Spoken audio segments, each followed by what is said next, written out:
Act 1. Scene 1. Rome, before the Capitol. Enter the tribunes and senators aloft. And then enter Saturninus and his followers at one door, and Bassianus and his followers at the other, with drums and trumpets. Saturninus. Noble patricians, patrons of my right. Chapter 500. Effin the justice of my cause with arms.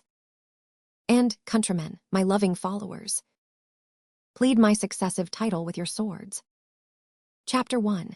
Am his firstborn son that was the last, that wore the imperial diadem of Rome.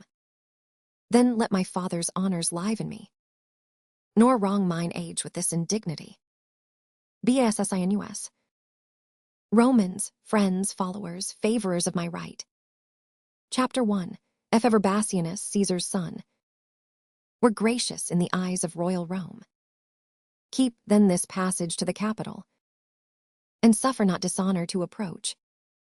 The imperial seat to virtue consecrate, to justice, continence, and nobility. But let desert in pure election shine. And Romans, fight for freedom in your choice.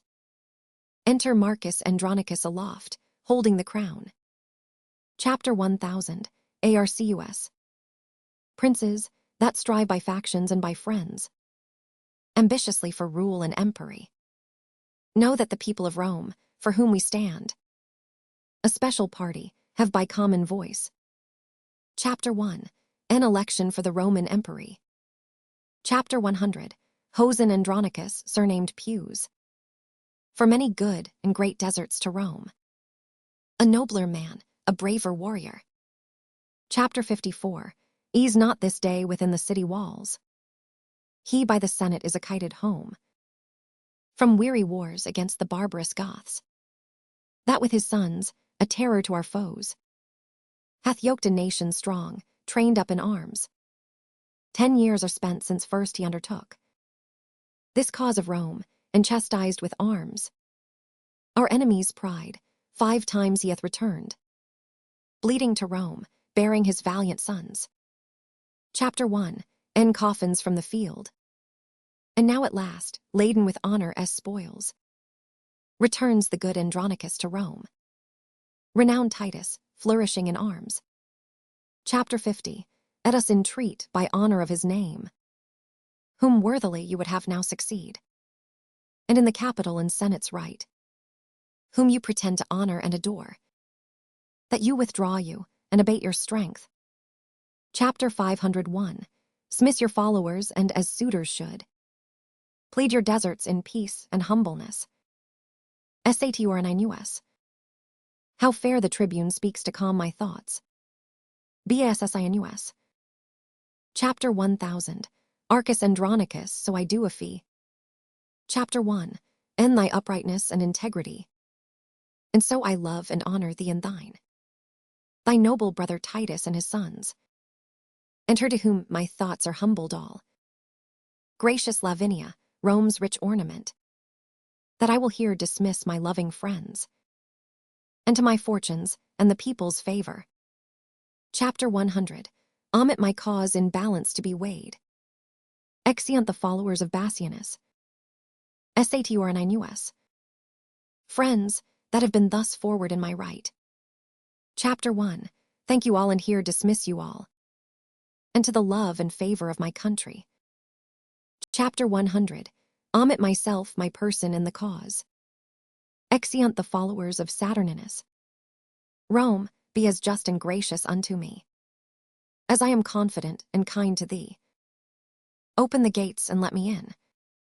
Bassinus. Tribunes and me, a poor competitor, flourish, they go up into the Senate house. Enter a captain. Chapter 100. Aptain. Romans make way, the good Andronicus, patron of virtue, Rome's best champion, successful in the battles that he fights, with honor and with fortune is returned, from where he circumscribed with his sword, and brought to yoke the enemies of Rome. Sound drums and trumpets, and then enter 2 of Titus' sons, and then 2 men bearing a coffin covered with black, then 2 other sons, then Titus Andronicus, And then Tamora, the queen of Goths, and her sons Alarbus, Chiron, and Demetrius with Aaron the Moor, and others as many as can be, then set down the coffin, and Titus speaks. Titus, hail, Rome, victorious in thy morning weeds. Chapter 50. Oh, as the bark that hath discharged her fraught, returns with precious lading to the bay, from whence at first she weighed her anchorage. Chapter 100. Ometh Andronicus, bound with laurel boughs, to resolute his country with his tears, tears of true joy for his return to Rome. Thou great defender of this capital, stand gracious to the rights that we intend. Romans, of 25 valiant sons, half of the number that King Priam had, behold the poor remains, alive and dead. These that survive, let Rome reward with love. These that I bring unto their latest home, with burial amongst their ancestors. Here Goths have given me leave to sheath my sword. Titus, unkind and careless of thine own, why suffer'st thou thy sons, unburied yet, to hover on the dreadful shore of Styx? Chapter 1000. Ache way to lay them by their brethren. They open the tomb. Their greet in silence, as the dead are wont, and sleep in peace, slain in your country's wars. O sacred receptacle of my joys, sweet cell of virtue and nobility, how many sons hast thou of mine in store, that thou wilt never render to me more? Chapter 50. Ucius. Give us the proudest prisoner of the Goths, that we may hew his limbs, and on a pile, ad manes fratrum sacrifice his flesh, before this earthy prison of their bones, that so the shadows be not unappeased, nor we disturbed with prodigies on earth. Titus. Chapter 1. Give him you, the noblest that survives, the eldest son of this distressed queen. Tamora. Stay, Roman brethren, gracious conqueror. Chapter 104. Torius Titus, rue the tears I shed, a mother's tears in passion for her son. And if thy sons were ever dear to thee, oh, think my son to be as dear to me. Sufficeth not that we are brought to Rome, to beautify thy triumphs and return. Chapter 100. Aptive to thee and to thy Roman yoke. But must my sons be slaughtered in the streets, for valiant doings in their country's cause? Oh, if to fight for king and commonweal were piety in thine, it is in these. Andronicus, stain not thy tomb with blood. Wilt thou draw near the nature of the gods? Chapter 500. Raw near them then in being merciful. Sweet mercy is nobility's true badge. Thrice noble Titus, spare my firstborn son. Titus. Patient yourself, madam, and pardon me. These are their brethren whom your Goths beheld, alive and dead, and for their brethren slain. Religiously they ask a sacrifice. To this your son is marked, and die he must. Appease their groaning shadows that are gone. Chapter 50. Ucius. Away with him, and make a fire straight, and with our swords, upon a pile of wood. Chapter 50. Let's hew his limbs till they be clean consumed. Exeunt Titus, sons with Alarbus. Tamora. O cruel, irreligious piety. Chapter 100. Chiron. Was never Scythia half so barbarous. Chapter 500. Meteorius. Oppose not Scythia to ambitious Rome. Alarbus goes to rest, and we survive. To tremble under Titus' threatening look. Then, madam, stand resolved but hope withal. The self-same gods that armed the queen of Troy, with opportunity of sharp revenge upon the Thracian tyrant in his tent. Chapter 1000. I favor Tamora, the queen of Goths. When Goths were Goths, and Tamora was queen, to quit the bloody wrongs upon her foes. Enter the sons of Andronicus again, with bloody swords. Chapter 50. Ucius. See, Lord and Father, how we have performed our Roman rites. Alarbus' limbs are lopped, and entrails feed the sacrificing fire, whose smoke like incense doth perfume the sky, remaineth not but to inter our brethren, and with loud larums welcome them to Rome. Titus. Chapter 50. Let it be so, and let Andronicus. Chapter 1000. Ake this his latest farewell to their souls. Sound trumpets, and lay the coffin in the tomb. Chapter 1. In peace and honor rest you here, my sons. Rome's readiest champions, repose you here and rest, secure from worldly chances and mishaps. Here lurks no treason, here no envy swells. Here grow no damned drugs, here are no storms. No noise, but silence and eternal sleep. Chapter 1. In peace and honor rest you here, my sons. Enter Lavinia. Chapter 50. Aviania. Chapter 1. In peace and honor live Lord Titus long. Chapter 1000. Why noble lord and father live in fame. Chapter 50. Oh, at this tomb my tributary tears. Chapter 1. Render for my brethren's obsequies. And at thy feet I kneel, with tears of joy, shed on this earth for thy return to Rome. Oh, bless me here with thy victorious hand, whose fortunes Rome's best citizens applaud. Titus. Kind Rome, that hast thus lovingly reserved the cordial of mine age to glad my heart. Chapter 50. Avinia, live, outlive thy father's days, and fame's eternal date, for virtue's praise. Enter Marcus Andronicus and tribunes, re-enter Saturninus, Bassianus, and others. Chapter 1000. Arcus. Chapter 50. Live Lord Titus, my beloved brother, gracious triumpher in the eyes of Rome. Titus. Thanks, gentle tribune, noble brother Marcus. Chapter 1000. Arcus. And welcome, nephews from successful wars, you that survive, and you that sleep in fame. Fair lords, your fortunes are alike in all, that in your countries service drew your swords. But safer triumph is this funeral pomp, that hath aspired to Solon's happiness, and triumphs over chance in honor's bed. Titus Andronicus, the people of Rome, whose friend in justice thou hast ever been, send thee by me, their tribune and their trust, this palliament of white and spotless hue, and name thee in election for the empire.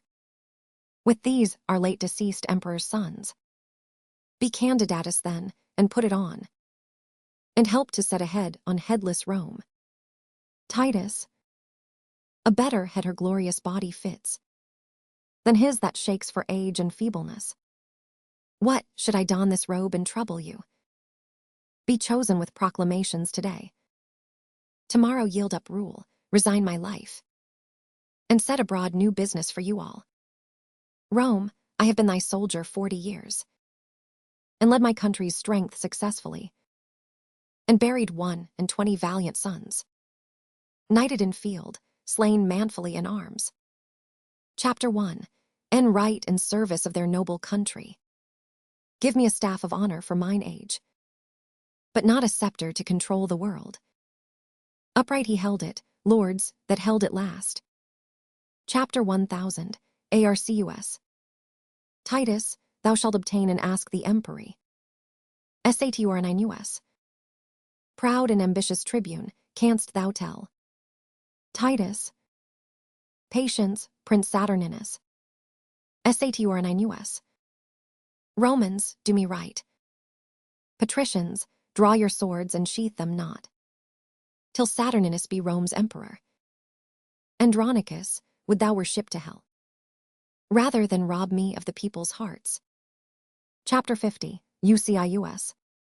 Proud Saturnine, interrupter of the good, that noble-minded Titus means to thee.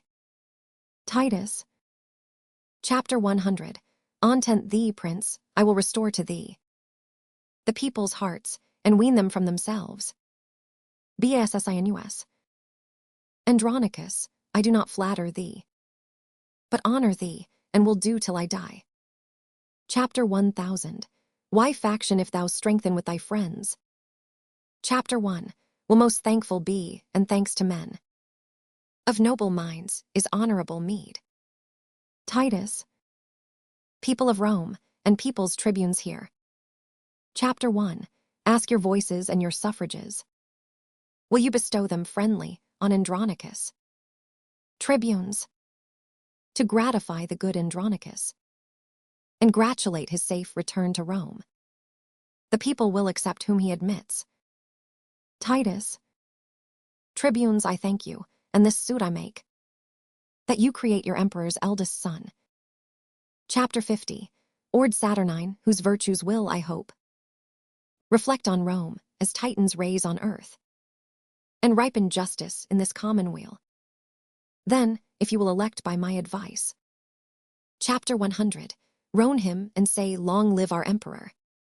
Chapter 1000. Arcus. With voices and applause of every sort. Patricians and plebeians, we create. Chapter 50. Ord Saturninus, Rome's great emperor. And say, long live our emperor Saturnine. A long flourish. Saturninus. Titus Andronicus, for thy favors done to us in our election this day. Chapter 1. Give thee thanks in part of thy deserts, and will with deeds requite thy gentleness. And for an onset, Titus, to advance thy name and honorable family. Chapter 50. Avinia will I make my empress, Rome's royal mistress, mistress of my heart, and in the sacred pantheon her espouse. Tell me, Andronicus, doth this motion please thee? Titus. Chapter 1. Doth my worthy lord, and in this match. Chapter 1. Hold me highly honored of your grace, and here in sight of Rome, to Saturnine, king and commander of our commonweal, the wide world's emperor, do I consecrate. Chapter 1000. Why sword, my chariot, and my prisoners? Presents well worthy Rome's imperious lord. Receive them then, the tribute that I owe. Chapter 1001. Knee honors ensigns humbled at thy feet. Saturninus. Thanks, noble Titus, father of my life. How proud I am of thee and of thy gifts. Rome shall record, and when I do forget the least of these unspeakable deserts, Romans, forget your fealty to me. Titus. Now, madam, are you prisoner to an emperor? To him that for your honor and your state will use you nobly, and your followers. Saturninus. A goodly lady, trust me, of the hue that I would choose, were I to choose anew. Chapter 150. Ear up, fair queen, that cloudy countenance. Though chance of war hath wrought this change of cheer, thou com'st not to be made a scorn in Rome. Princely shall be thy usage every way. Rest on my word, and let not discontent. Chapter 500. In all your hopes, madam, he comforts you. Chapter 100. And make you greater than the queen of Goths. Chapter 50. Avinia, you are not displeased with this. Chapter 50. Avinia. Not I, my lord, sith true nobility warrants these words in princely courtesy. Saturninus. Thanks, sweet Lavinia. Romans, let us go. Ransomless here, we set our prisoners free. Proclaim our honors, lords, with trump and drum. Flourish, Saturninus and his guards exit with drums and trumpets. Tribunes and senators exit aloft. Bssinus. Chapter 50. Ord Titus, by your leave, this maid is mine. Titus. How, sir, are you in earnest then, my lord? Bssinus. I, noble Titus, and resolved withal to do myself this reason and this right. Chapter 1000. Arcus. Suum cuique is our Roman justice. This prince in justice seizeth but his own. Chapter 50. Ucius. And that he will and shall, if Lucius live. Titus. Traitors, avant, where's the emperor's guard? Enter Saturninus and his guards. Treason, my lord, Lavinia is surprised. Saturninus. Surprised, by whom? Bassinus. By him that justly may bear his betrothed from all the world away. Exeunt Bassianus and Marcus with Lavinia. Chapter 1000. Utius. Brothers, help to convey her hence away. And with my sword I'll keep this door safe. Exeunt Lucius, Quintus and Martius. Titus. Follow, my lord, and I'll soon bring her back. Exeunt Saturninus, Tamora, Demetrius, Chiron, Aaron, and guards. Chapter 1000. Utius. Chapter 1000. Why, Lord, you pass not here? Titus. What villain boy bears me my way in Rome? Stabbing Mutius. Chapter 1000. Utius. Help, Lucius, help. Re-enter Lucius. Chapter 50. Ucius. Chapter 1000. Why, Lord, you are unjust, and more than so. Chapter 1. In wrongful quarrel you have slain your son. Titus. Nor thou, nor he are any sons of mine. Chapter 1000. Why sons would never so dishonor me. Traitor, restore Lavinia to the emperor. Chapter 50. Ucius. Chapter 500. Ead if you will, but not to be his wife. That is another's lawful promised love. Enter aloft the emperor Saturninus with Tamora and her 2 sons, and Aaron the Moor. Saturninus. No, Titus, no, the emperor needs her not. Nor her, nor thee, nor any of thy stock. Chapter 1. I'll trust by leisure him that mocks me once. Thee never, nor thy traitorous haughty sons. Chapter 100. Confederates all thus to dishonor me. Was none in Rome to make a stale. But Saturnine, full well Andronicus. Agree these deeds with that proud brag of thine. That saidst, I beg the empire at thy hands. Titus. O monstrous, what reproachful words are these? Saturninus. But go thy ways, go give that changing peace. To him that flourished for her with his sword. A valiant son-in-law thou shalt enjoy. One fit to bandy with thy lawless sons. To ruffle in the commonwealth of Rome. Titus. These words are razors to my wounded heart. Saturninus. And therefore, lovely Tamora, queen of Goths, that like the stately Phoebe, mongst her nymphs. Chapter 500. Ost overshine the gallant steed dames of Rome. Chapter 1. If thou be pleased with this my sudden choice. Behold, I choose thee, Tamora, for my bride, and will create the empress of Rome. Speak, queen of Goths, dost thou applaud my choice? And here I swear by all the Roman gods. Sith priest and holy water are so near, and tapers burn so bright, and everything. Chapter 1. In readiness for Hymen, O stand. Chapter 1. Will not resalute the streets of Rome, or climb my palace, till from forth this place. Chapter 1. Lead espoused my bride along with me. Tamora. And here in sight of heaven to Rome I swear. Chapter 1. If Saturnine advance the queen of Goths, she will a handmaid be to his desires, a loving nurse, a mother to his youth. Saturninus.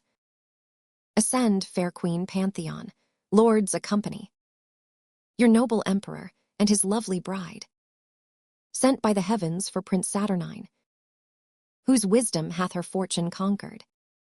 There shall we consummate our spousal rites. Exeunt all but Titus. Titus. Chapter 1.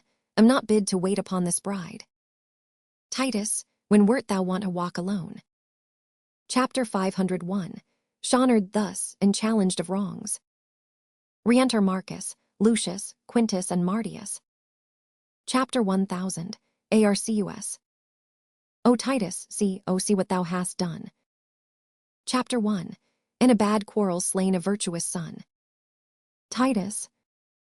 No, foolish tribune, no, no son of mine. Nor thou, nor these, confederates in the deed. that hath dishonored all our family. Unworthy brother and unworthy sons. Chapter 50, UCIUS. But let us give him burial as becomes. Give Mutius burial with our brethren. Titus. Traitors away, he rests not in this tomb. This monument 500 years hath stood, which I have sumptuously re-edified.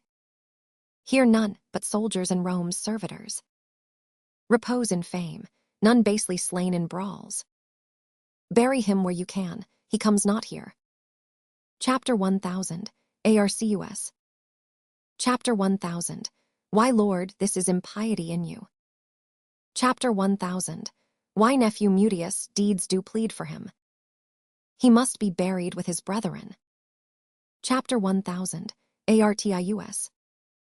And shall, or him we will accompany. Titus. And shall, what villain was it spake that word? QNTUS.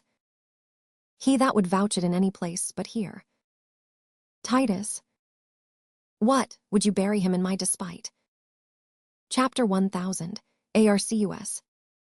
No, noble Titus, but entreat of thee to pardon Mutius, and to bury him. Titus.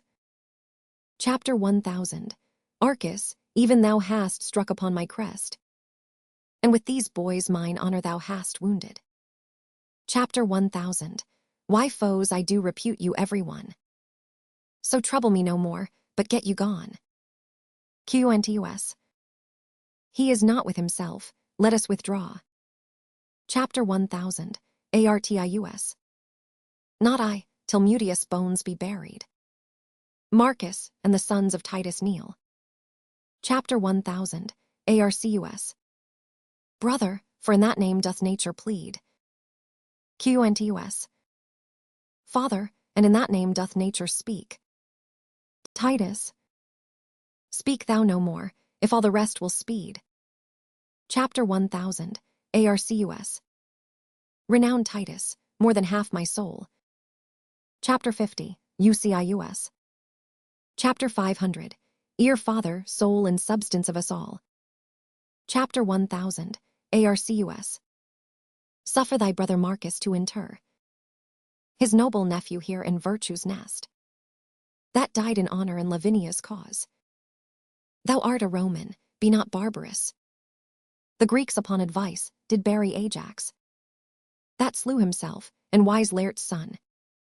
Chapter 999, Graciously plead for his funerals. Chapter 50, At not young Mutius then, that was thy joy. Be barred his entrance here. Titus. Rise, Marcus, rise. The dismalst day is this that ere I saw, to be dishonored by my sons in Rome. Well, bury him, and bury me the next. They put Mutius in the tomb. Chapter 50, UCIUS. There lie thy bones, sweet Mutius, with thy friends, till we with trophies do adorn thy tomb. All. No man shed tears for noble Mutius. He lives in fame that died in virtue's cause. Chapter 1000, ARCUS. Chapter 1000, Why, Lord, to step out of these dreary dumps? How comes it that the subtle queen of Goths? Chapter 1, S of A sudden thus advanced in Rome. Titus.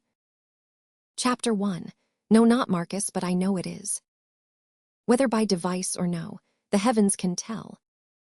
Chapter 1, S she not then beholding to the man that brought her for this high good turn so far? Yes, and will nobly him remunerate. Flourish.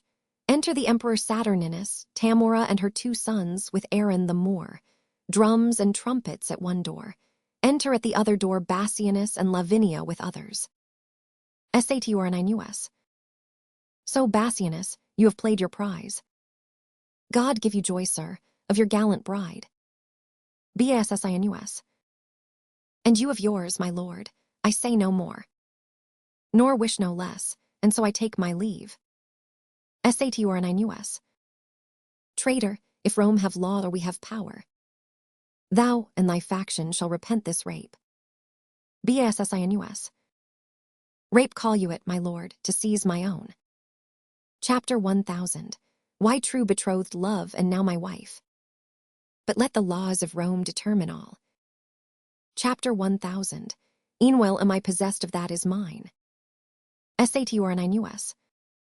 'Tis good, sir, you are very short with us. But if we live, we'll be as sharp with you. Bssinus. Chapter 1000. Why, Lord, what I have done as best I may. Answer I must, and shall do with my life. Only thus much I give your grace to know. By all the duties that I owe to Rome. This noble gentleman, Lord Titus here. Chapter 1. An opinion and an honor wronged. That, in the rescue of Lavinia, with his own hand, did slay his youngest son. Chapter 1. En zeal to you, and highly moved to wrath. To be controlled in that he frankly gave. Receive him then to favor, Saturnine. That hath expressed himself in all his deeds. A father and a friend to thee in Rome. Titus. Prince Bassianus, leave to plead my deeds. Tease thou, and those that have dishonored me. Rome and the righteous heavens be my judge. How I have loved and honored Saturnine. Tamora. Chapter 1000. Why worthy Lord, if ever Tamora were gracious in those princely eyes of thine. Then hear me speak indifferently for all. And at my suit, sweet, pardon what is past. Sat Andronicus. What, madam, be dishonored openly, and basely put it up without revenge. Tamora. Not so, my lord, the gods of Rome forfend. Chapter 1. Should be author to dishonor you. But on mine honor dare I undertake. For good Lord Titus, innocence in all, whose fury not dissembled speaks his griefs. Then at my suit look graciously on him. Chapter 50. O's not so noble a friend on vain suppose, nor with sour looks afflict his gentle heart. My lord, be ruled by me be one at last. Chapter 501. Assemble all your griefs and discontents. You are but newly planted in your throne. Chapter 50. Est then the people and patricians too. Upon a just survey take Titus' part, and so supplant you for ingratitude, which Rome reputes to be a heinous sin. Yield it entreats, and then let me alone. Chapter 1. I'll find a day to massacre them all, and raise their faction and their family, the cruel father and his traitorous sons, to whom I sued for my dear son's life, and make them know what 'tis to let a queen kneel in the streets and beg for grace in vain. Come, come, sweet emperor, come, Andronicus. Take up this good old man, and cheer the heart that dies in tempest of thy angry frown. Sat Andronicus. Rise, Titus, rise, my empress hath prevailed. Titus. Chapter 1. Thank your majesty and her, my lord. These words, these looks, infuse new life in me. Tamora. Titus, I am incorporate in Rome, a Roman now adopted happily, and must advise the emperor for his good. This day all quarrels die, Andronicus. And let it be mine honor, good my lord, that I have reconciled your friends and you. For you, Prince Bassianus, I have passed. Chapter 1000. Why word and promise to the emperor, that you will be more mild and tractable. And fear not, lords, and you, Lavinia. By my advice, all humbled on your knees, you shall ask pardon of his majesty. Chapter 50. Ucius. We do, and vow to heaven and to his highness, that what we did was mildly as we might, tendering our sister's honor and our own. Chapter 1000. Arcus. That on mine honor here do I protest. Sat Andronicus. Away and talk not, trouble us no more. Tamora. Nay, nay, sweet emperor, we must all be friends. The tribune and his nephews kneel for grace. Chapter 1. Will not be denied, sweetheart, look back. Sat Andronicus. Chapter 1000. Arcus, for thy sake and thy brother S here, and at my lovely Tamora's entreats. Chapter 1. Do remit these young men's heinous faults. Stand up. Chapter 50. Avinia, though you left me like a churl. Chapter 1. Found a friend, and sure as death I swore. Chapter 1. Would not part a bachelor from the priest. Chapter 100. If the emperor's court can feast 2 brides. You are my guest, Lavinia, and your friends. This day shall be a love day, Tamora. Titus. Tomorrow, and it please your majesty. To hunt the panther, and the hart with me. With horn and hound, will give your grace bonjour. Saturninus. Be it so, Titus, and gramercy too. Sound trumpets, exeunt all but Aaron. Act 2. Scene 1. Rome, before the palace. Aaron alone. Aaron. Now climbeth Tamora Olympus, top. Safe out of fortune's shot, and sits aloft. Secure of thunder's crack or lightning's flash. Advanced above pale envy's threatening reach. As when the golden sun salutes the morn. And, having gilt the ocean with his beams, gallops the zodiac in his glistening coach, and overlooks the highest peering hills. So Tamora. Upon her wit doth earthly honor wait, and virtue stoops and trembles at her frown. Then, Aaron, arm thy heart and fit thy thoughts, to mount aloft with thy imperial mistress, and mount her pitch, whom thou in triumph long hast prisoner held, fettered in amorous chains, and faster bound to Aaron's charming eyes. Then is Prometheus tied to Caucasus, away with slavish weeds and servile thoughts. Chapter 1. Will be bright and shine in pearl and gold, to wait upon this new-made empress. To wait, said I, to wanton with this queen, this goddess, this Semiramis, this nymph, this siren that will charm Rome's Saturnine, and see his shipwreck and his commonweals. Hala, what storm is this? Enter Chiron and Demetrius braving. Chapter 500. Meteorius. Chapter 100. Hiern, thy years wants wit, thy wit wants edge, and manners, to intrude where I am graced, and may, for aught thou knowest, affected be. Chapter 100. Chiron. Chapter 500. Emetrius, thou dost overween in all, and so in this, to bear me down with braves. Tease not the difference of a year or 2. Chapter 1000. Aches me less gracious or the more fortunate. Chapter 1. Am as able and as fit as thou, to serve and to deserve my mistress, Grace, and that my sword upon thee shall approve, and plead my passions for Lavinia's love. Aaron.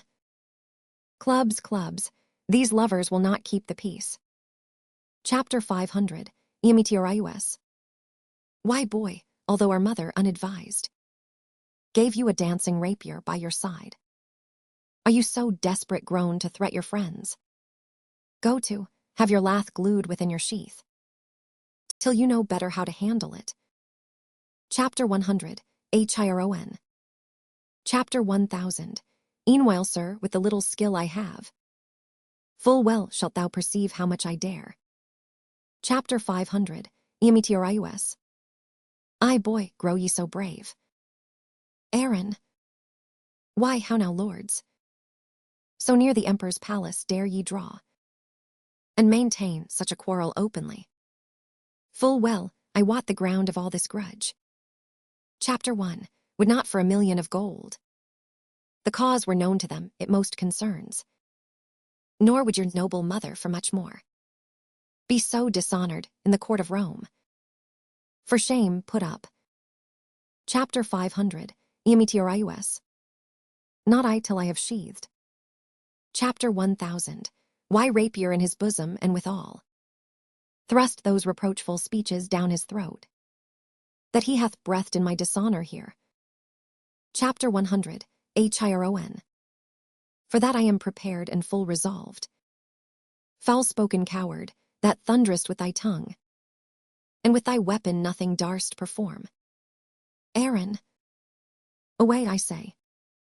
Now, by the gods that warlike Goths adore. This pretty brabble will undo us all. Why, lords, and think ye not how dangerous? Chapter 1. Tea is to jet upon a prince's right. What, is Lavinia then become so loose? Or Bassianus so degenerate? That for her love such quarrels may be broached, without controlment, justice, or revenge. Young lords, beware, and should the empress know this discord's ground, the music would not please. Chapter 100. Chiron. Chapter 1. Care not, I knew she and all the world. Chapter 1. Love Lavinia more than all the world. Chapter 500. Meteorius.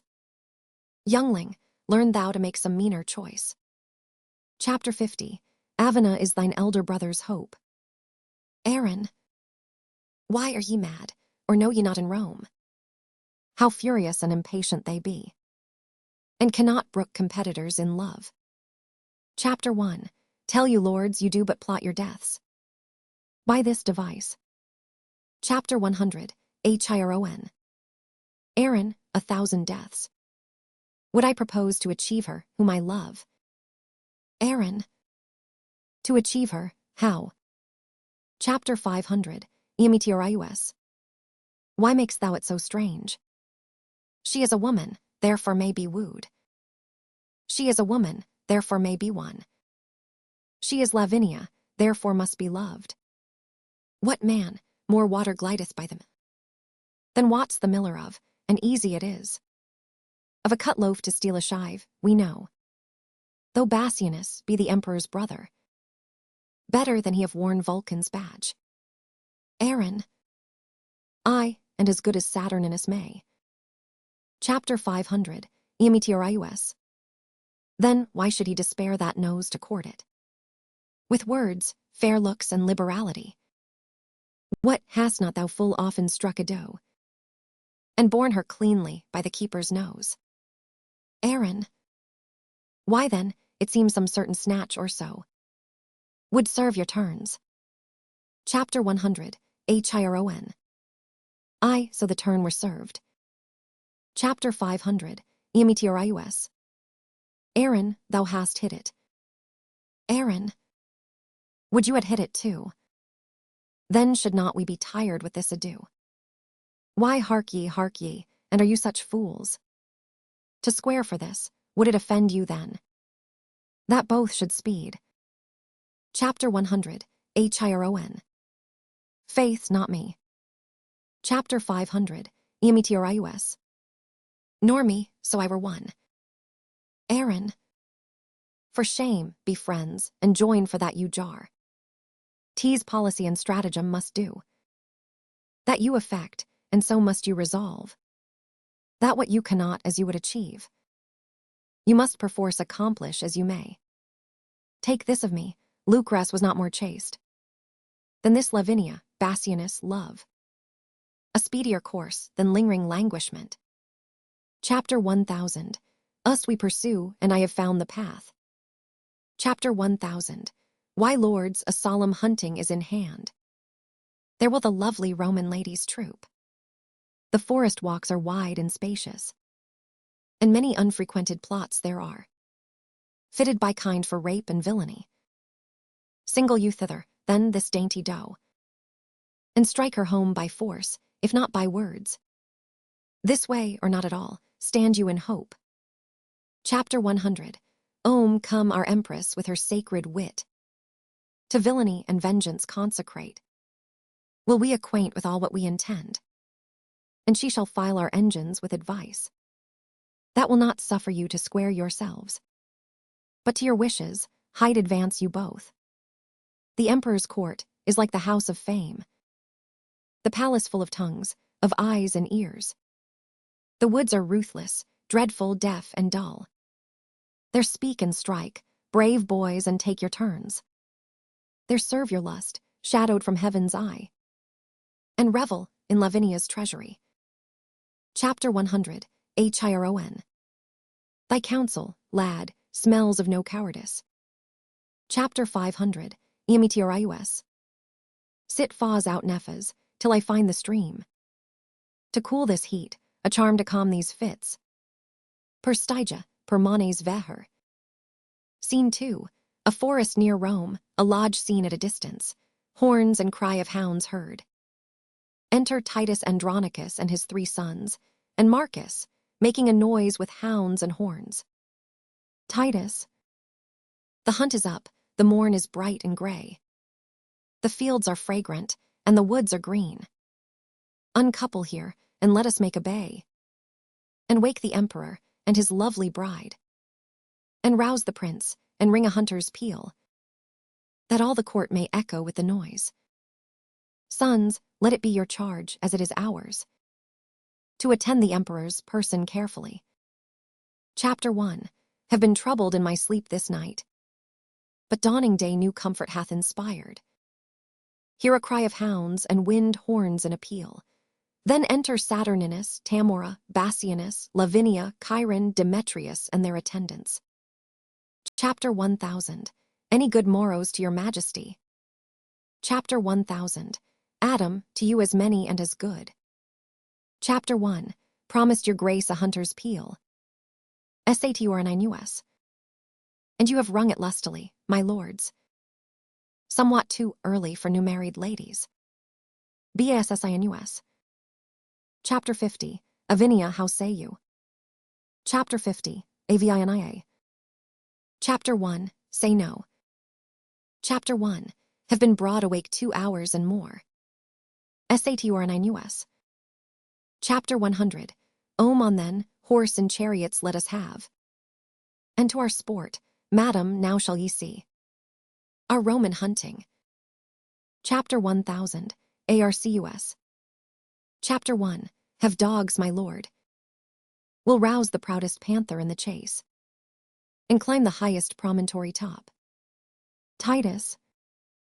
And I have horse will follow where the game. Chapter 1000. Aches way, and run like swallows o'er the plain. Chapter 500. Immersing. Chapter 100. Hiren we hunt not, we with horse nor hound, but hope to pluck a dainty doe to ground. Scene 3. A lonely part of the forest. Enter Aaron, alone, carrying a bag of gold. Aaron. He that had wit would think that I had none, to bury so much gold under a tree, and never after to inherit it. Chapter 50.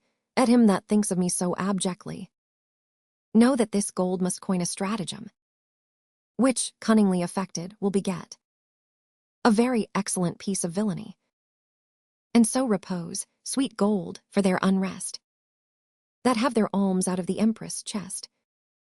He hides the bag. Enter Tamora, alone to the moor. Tamora. Chapter 1000. Why, lovely Aaron, wherefore look'st thou sad, when everything doth make a gleeful boast? The birds chant melody on every bush. The snakes lie rolled in the cheerful sun.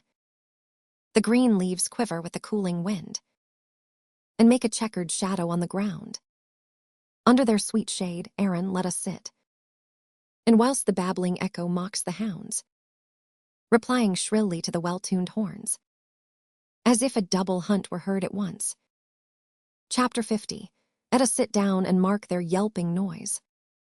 And after conflict, such as was supposed, the wandering prince and Dido once enjoyed, when with a happy storm they were surprised, and curtained with a counsel-keeping cave, we may, each wreathed in the other's arms, our pastimes done, possess a golden slumber, whiles hounds and horns and sweet melodious birds be unto us as is a nurse's song, of lullaby to bring her babe asleep. Aaron. Chapter 1000. Adam, though Venus govern your desires, Saturn is dominator over mine. What signifies my deadly standing eye? Chapter 1000. Why silence in my cloudy melancholy? Chapter 1000. Why fleece of woolly hair that now uncurls, even as an adder when she doth unroll, to do some fatal execution? No, madam, these are no venereal signs. Chapter 5. Ingence is in my heart, death in my hand. Blood and revenge are hammering in my head.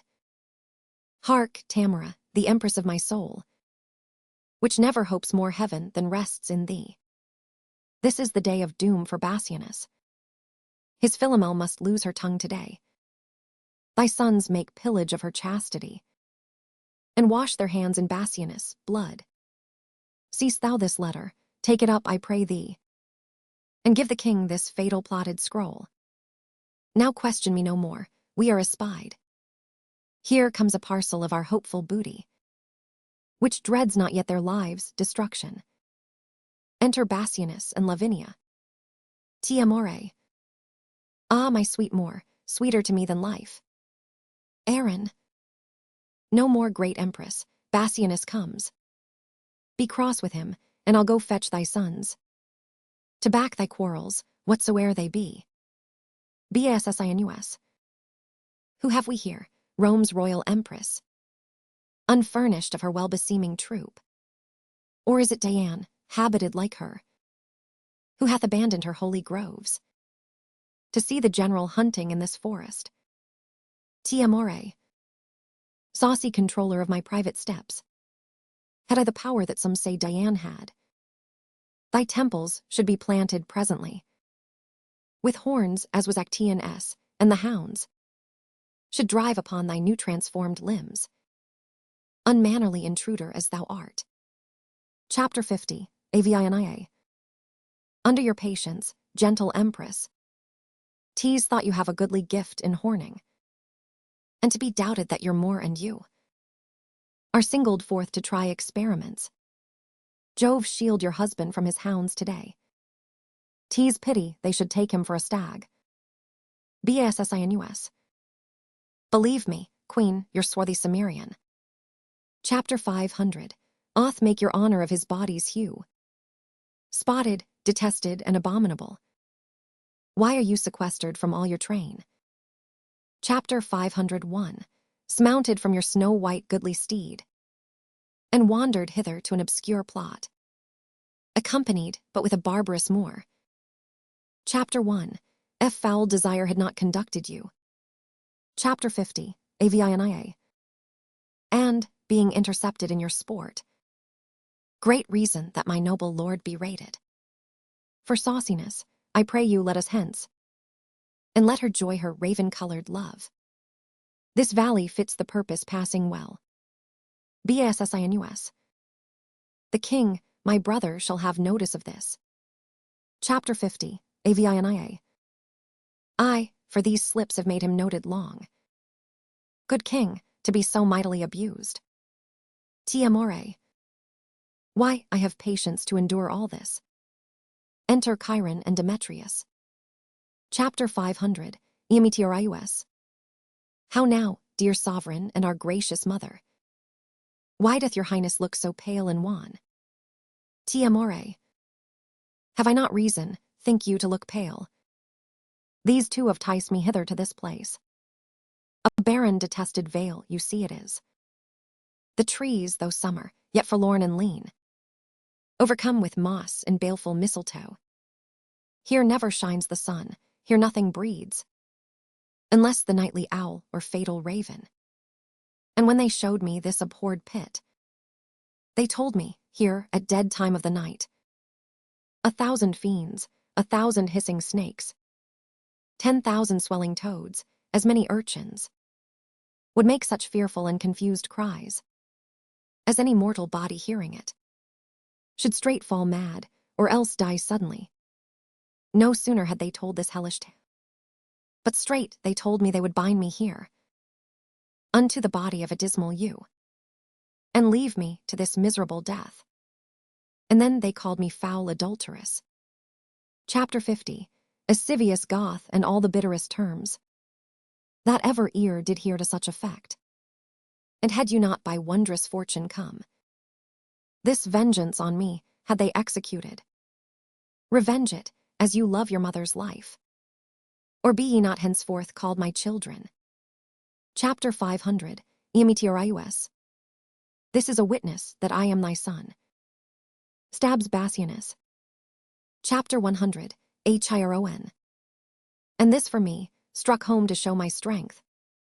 also stabs Bassianus, who dies. Chapter 50, Aviania. I come, Semiramis, nay barbarous Tamora. For no name fits thy nature but thy own. Tamora. Give me thy poniard, you shall know my boys. Your mother's hand shall right your mother's wrong. Chapter 500, Imeteorius. Stay, madam, here is more belongs to her. First thrash the corn, then after burn the straw. This minion stood upon her chastity, upon her nuptial vow, her loyalty. And with that painted hope braves your mightiness. And shall she carry this unto her grave? Chapter 100, Hiron. And if she do, I would I were an eunuch. Chapter 500, Rag hence her husband to some secret hole, and make his dead trunk pillow to our lust. Tamora. But when ye have the honey ye desire. Chapter 50, Let not this wasp outlive us both to sting. Chapter 100, Hiron. Chapter 1, Warrant you, madam, we will make that sure. Chapter 100, O mistress, now perforce we will enjoy that nice preserved honesty of yours. Chapter 50, Aviania. O Tamora, thou bearest a woman's face. Tamora. Chapter 1, Will not hear her speak, away with her. Chapter 50, Aviania. Sweet lords, entreat her hear me but a word. Chapter 500, Imeteorius. Chapter 51, Sten, fair madam, let it be your glory to see her tears, but be your heart to them as unrelenting flint to drops of rain. Chapter 50, Aviania. When did the tiger's young ones teach the dam? Oh, do not learn her wrath, she taught it thee. The milk thou suck'st from her did turn to marble. Even at thy teat thou hadst thy tyranny. Yet every mother breeds not sons alike. Do thou entreat her show a woman's pity. Chapter 100, Hiron. What, wouldst thou have me prove myself a bastard? Chapter 50, Aviania. 'Tis true the raven doth not hatch a lark. Yet have I heard, oh, could I find it now. The lion, moved with pity, did endure to have his princely paws pared all away. Some say that ravens foster forlorn children, the whilst their own birds famish in their nests. Oh, be to me, though thy hard heart say no, nothing so kind, but something pitiful. Tamora. Chapter 1, Know not what it means, away with her. Chapter 50, Aviania. Oh, let me teach thee, for my father's sake, that gave thee life, when well he might have slain thee. Be not obdurate, open thy deaf ears. Tamora. Hadst thou in person ne'er offended me, even for his sake am I pitiless. Remember, boys, I poured forth tears in vain to save your brother from the sacrifice. But fierce Andronicus would not relent. Therefore away with her, and use her as you will. The worse to her, the better loved of me. Chapter 50, Aviania. O Tamora, be called a gentle queen, and with thine own hands kill me in this place. For 'tis not life that I have begged so long. Poor I was slain when Bassianus died. Tamora. What beggst thou then, fond woman, let me go. Chapter 50, Aviania. 'Tis present death I beg, and one thing more. That womanhood denies my tongue to tell. Oh, keep me from their worse than killing lust, and tumble me into some loathsome pit, where never man's eye may behold my body. Chapter 500, Oh this, and be a charitable murderer. Tamora. So should I rob my sweet sons of their fee? No, let them satisfy their lust on thee. Chapter 500, Imeteorius. Away, for thou hast stayed us here too long. Chapter 50, Aviania. No grace, no womanhood, ah, beastly creature, the blot and enemy to our general name. Chapter 100, Unfusion Fall. Chapter 100, Hiron. Nay, then I'll stop your mouth, Bring thou her husband. This is the hole where Aaron bid us hide him. They put Bassianus's body in the pit and exit, carrying off Lavinia. Tamora. Farewell, my sons, see that you make her sure. Ne'er let my heart know merry cheer indeed, till all the Andronici be made away. Now will I hence to seek my lovely more, and let my spleenful sons this trull deflower. Enter Aaron with 2 of Titus' sons, Quintus and Martius. Aaron. Chapter 100. On, my lords, the better foot before. Straight will I bring you to the loathsome pit, where I espied the panther fast asleep. Qntus. Chapter 1000. Why sight is very dull, whate'er it bodes. Chapter 1000. Artius. And mine, I promise you, were it not for shame. Well could I leave our sport to sleep a while. He falls into the pit. Qntus. What art thou fallen? What subtle hole is this, whose mouth is covered with rude growing briars, upon whose leaves are drops of new shed blood, as fresh as morning dew distilled on flowers? A very fatal place it seems to me. Speak, brother, hast thou hurt thee with the fall? Chapter 1000. Artius. O brother, with the dismalst object hurt, that ever I with sight made heart lament. Aaron. Now will I fetch the king to find them here, that he thereby may have a likely guess how these were they that made away his brother. Chapter 1000. Artius. Why dost not comfort me and help me out from this unhallowed and blood-stained hole? Qntus. Chapter 1. Am surprised with an uncouth fear. A chilling sweat o'erruns my trembling joints. Chapter 1000. Why heart suspects more than mine eye can see. Chapter 1000. Artius. To prove thou hast a true divining heart, Aaron and thou look down into this den, and see a fearful sight of blood and death. Qntus. Aaron is gone, and my compassionate heart will not permit mine eyes once to behold the thing whereat it trembles by surmise. Oh, tell me who it is, for ne'er till now was I a child to fear, I know not what. Chapter 1000. Artius. Chapter 50. Ord Bassianus lies bewrayed in blood, all on a heap, like to a slaughtered lamb. Chapter 1. And this detested, dark, blood-drinking pit. Qntus. Chapter 1. If it be dark, how dost thou know 'tis he? Chapter 1000. Artius. Upon his bloody finger he doth wear a precious ring that lightens all the whole, which, like a taper in some monument. Chapter 500. Oth shine upon the dead man's earthy cheeks, and shows the ragged entrails of the pit. So pale did shine the moon on Pyramus, when he by night lay bathed in maiden blood. O brother, help me with thy fainting hand. Chapter 1.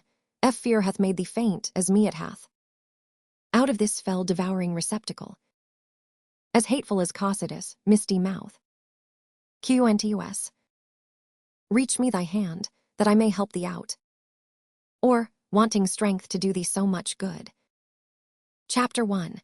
May be plucked into the swallowing womb of this deep pit, poor Bassianus' grave. Chapter 1. Have no strength to pluck thee to the brink. Chapter 1000. Artius. Nor I no strength to climb without thy help. Qntus. Thy hand once more, I will not loose again, till thou art here aloft, or I below. Thou canst not come to me, I come to thee. Enter the Emperor Saturninus, and Aaron the Moor. Saturninus.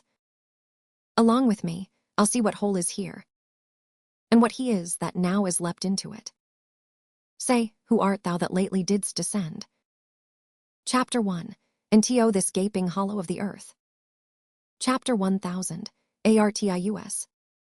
The unhappy sons of old Andronicus, brought hither in a most unlucky hour, to find thy brother Bassianus dead. Saturninus. Chapter 1000. Why, brother dead, I know thou dost but jest. He and his lady both are at the lodge, upon the north side of this pleasant chase. 'Tis not an hour since I left them there.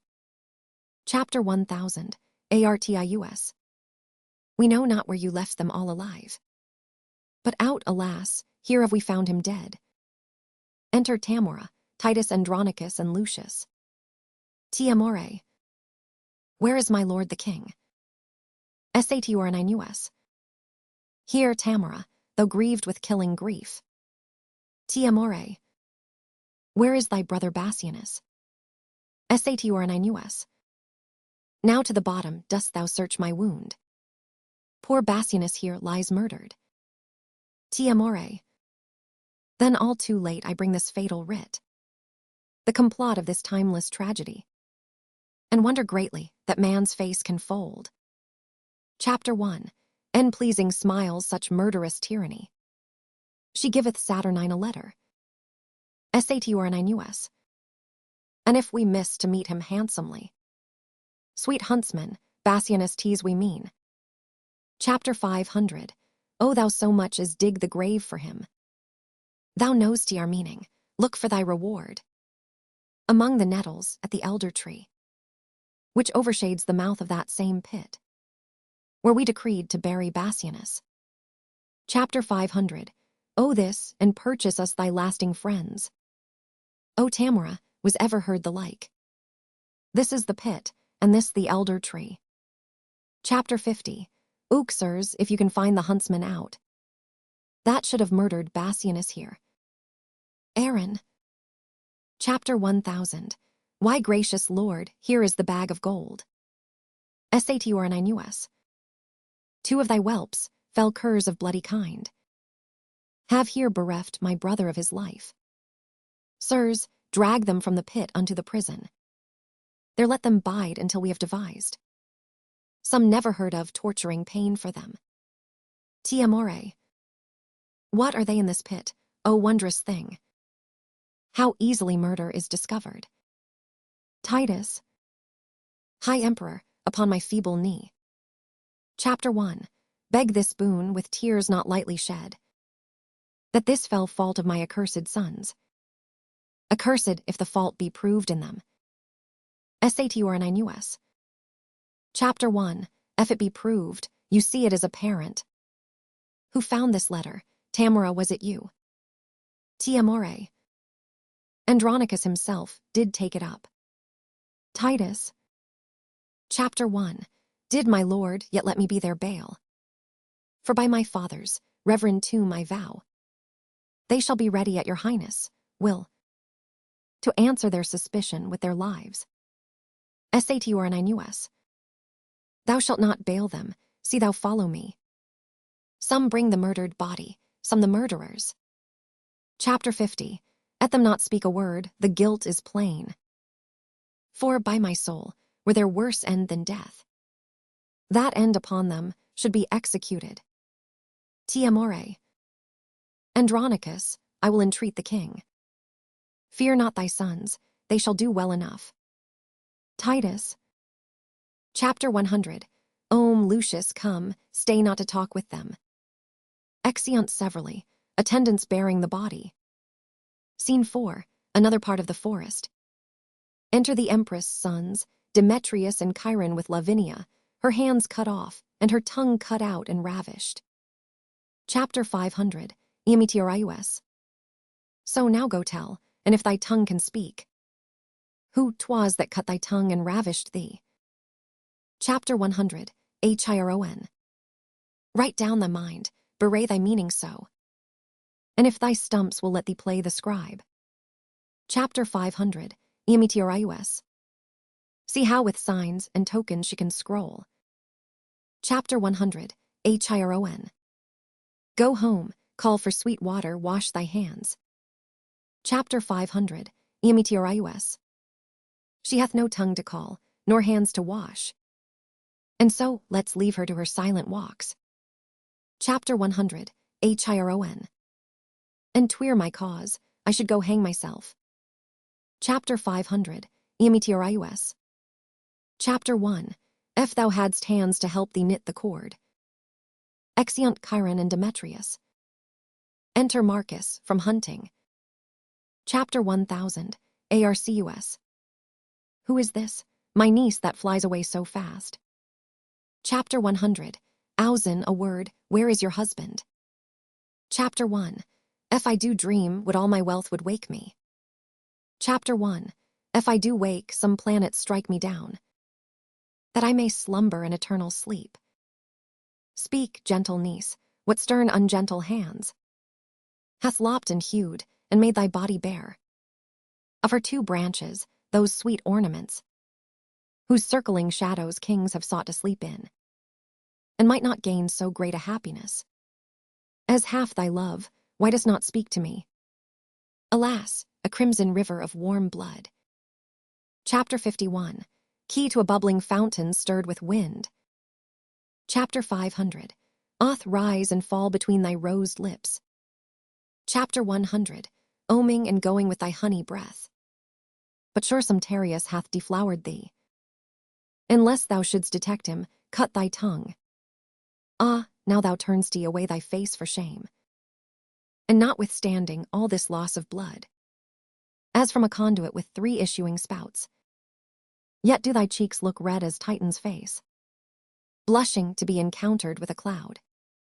Shall I speak for thee? Shall I say 'tis so?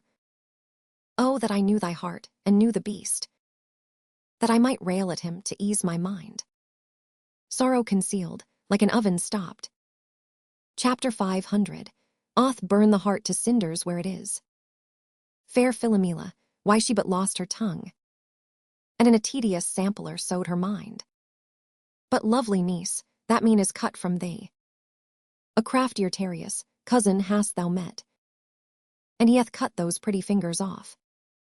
That could have better sewed than Philomel. Oh, had the monster seen those lily hands tremble like aspen leaves upon a lute, and make the silken strings delight to kiss them, he would not then have touched them for his life. Or had he heard the heavenly harmony which that sweet tongue hath made, he would have dropped his knife and fell asleep, as Cerberus at the Thracian poet's feet. Chapter 100, let us go and make thy father blind. For such a sight will blind a father's eye. 1 hour's storm will drown the fragrant meads. What will hold months of tears thy father's eyes? Chapter 500, oh, not draw back, for we will mourn with thee. Oh, could our mourning ease thy misery?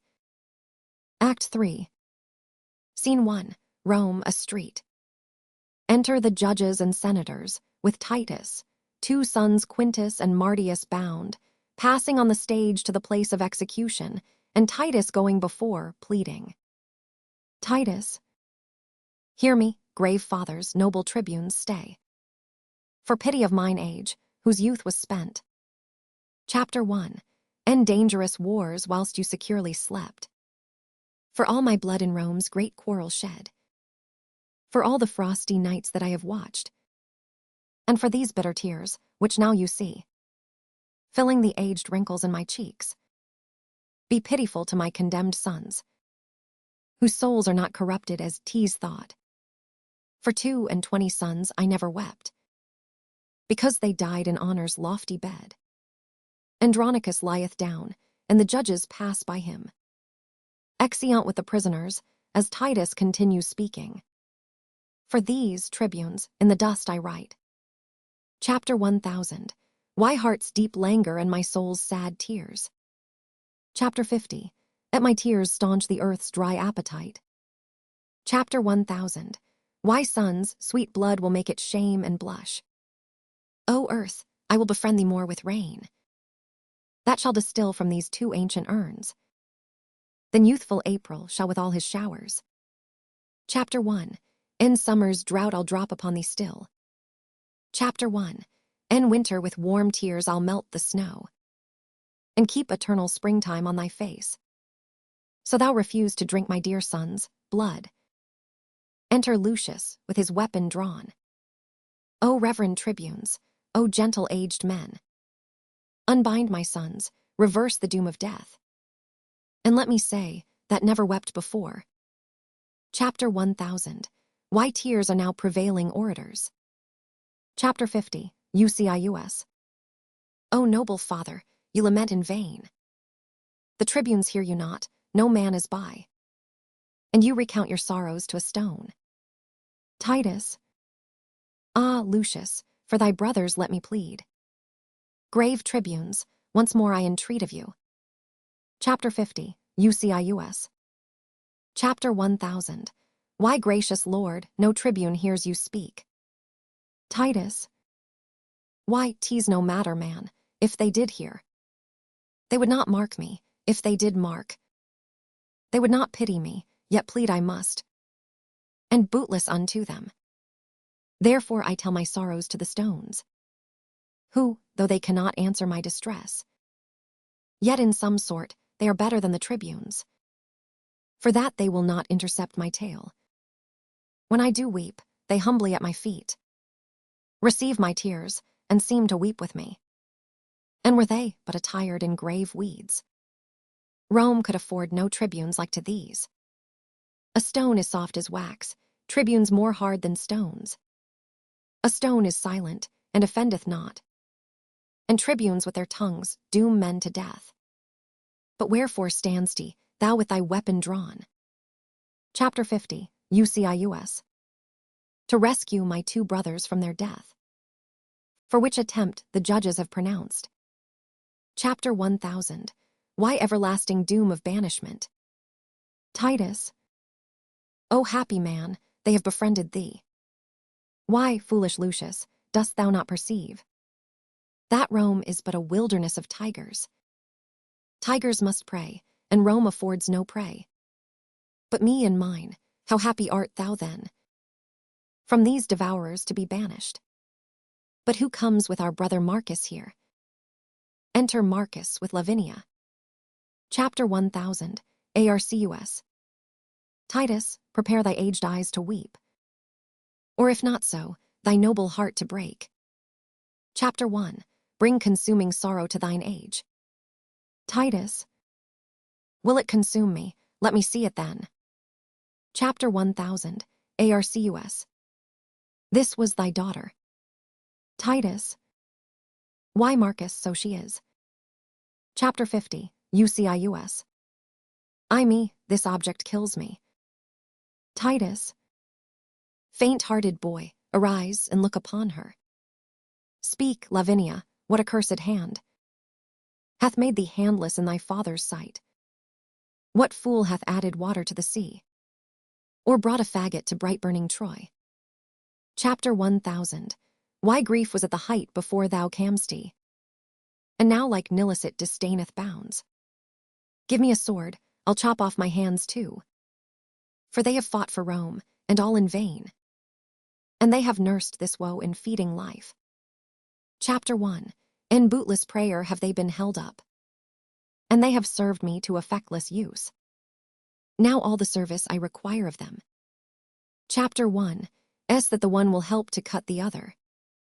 'Tis well, Lavinia, that thou hast no hands. For hands to do Rome service is but vain. Chapter 50. UCIUS. Speak, gentle sister, who hath martyred thee. Chapter 1000. ARCUS. Oh, that delightful engine of her thoughts, that blabbed them with such pleasing eloquence. Chapter 1. Torn from forth that pretty hollow cage, where like a sweet melodious bird, it sung. Sweet varied notes, enchanting every ear. Chapter 50. UCIUS. Oh, say thou for her, who hath done this deed. Chapter 1000. ARCUS. Oh, thus I found her straying in the park, seeking to hide herself, as doth the deer that hath received some unrecuring wound. Titus. Chapter 1. T was my dear, and he that wounded her hath hurt me more than had he killed me dead.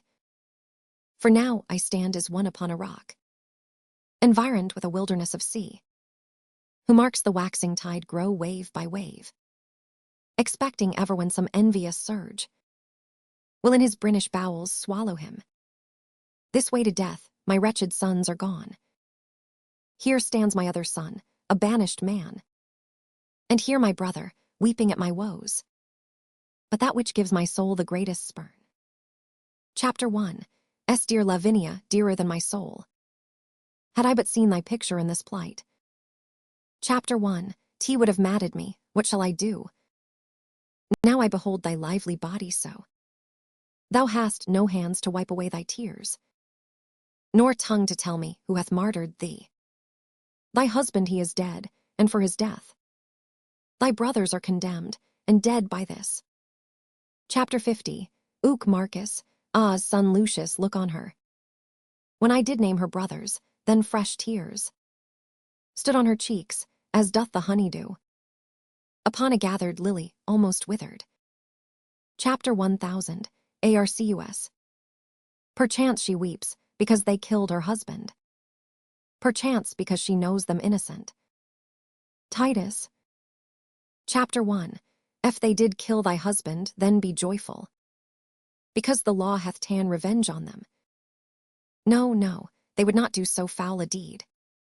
Witness the sorrow that their sister makes. Gentle Lavinia, let me kiss thy lips, or make some sign how I may do thee ease. Shall thy good uncle, and thy brother Lucius, and thou, and I, sit round about some fountain? Chapter 50. Ooking all downwards to behold our cheeks. How they are stained, like meadows yet not dry, with miry slime left on them by a flood. And in the fountain shall we gaze so long, till the fresh taste be taken from that clearness, and made a brine pit with our bitter tears? Or shall we cut away our hands like thine? Or shall we bite our tongues, and in dumb shows pass the remainder of our hateful days? What shall we do, let us that have our tongues plot some device of further misery, to make us wondered at in time to come? Chapter 50. Ucius. Sweet father, cease your tears, for at your grief see how my wretched sister sobs and weeps. Chapter 1000. Arcus. Patience, dear niece. Good Titus, dry thine eyes. Titus. Marcus, brother, well I wot, thy napkin cannot drink a tear of mine, for thou, poor man, hast drowned it with thine own. Chapter 50. Ucius. My Lavinia, I will wipe thy cheeks. Titus. Chapter 1000. Marcus, I understand her signs. Had she a tongue to speak, now would she say that to her brother, which I said to thee. His napkin, with his true tears all bewet. Chapter 100. And do no service on her sorrowful cheeks. Oh, what a sympathy of woe is this! As far from help as limbo is from bliss. Enter Aaron the Moor, alone. Aaron. Titus Andronicus, my lord the emperor, sends thee this word, that, if thou love thy sons. Chapter 50. Et Marcus, Lucius, or thyself, old Titus, or any one of you, chop off your hand, and send it to the king, he for the same will send thee hither both thy sons alive, and that shall be the ransom for their fault. Titus. O gracious emperor, O gentle Aaron. Chapter 999. Ever ravens sing so like a lark, that gives sweet tidings of the sun, a prize. With all my heart, I'll send the emperor my hand. Good Aaron, wilt thou help to chop it off? Chapter 50. Ucius. Stay, father, for that noble hand of thine, that hath thrown down so many enemies, shall not be sent, my hand will serve the turn. Chapter 1000. Why youth can better spare my blood than you, and therefore mine shall save my brothers' lives. Chapter 1000. Arcus. Which of your hands hath not defended Rome, and reared aloft the bloody battle-axe, writing destruction on the enemy's castle? Oh, none of both but are of high desert. Chapter 1000. Why hand hath been but idle, let it serve to ransom my two nephews from their death. Then have I kept it to a worthy end. Aaron. Nay, come, agree whose hand shall go along. For fear they die before their pardon come. Chapter 1000, Arcus. Chapter 1000, Why hand shall go. Chapter 50, Ucius. By heaven it shall not go. Titus. Sirs, strive no more, such withered herbs as these are meet for plucking up, and therefore mine. Chapter 50, Ucius. Sweet father, if I shall be thought thy son. Chapter 50, Let me redeem my brothers both from death. Chapter 1000, Arcus.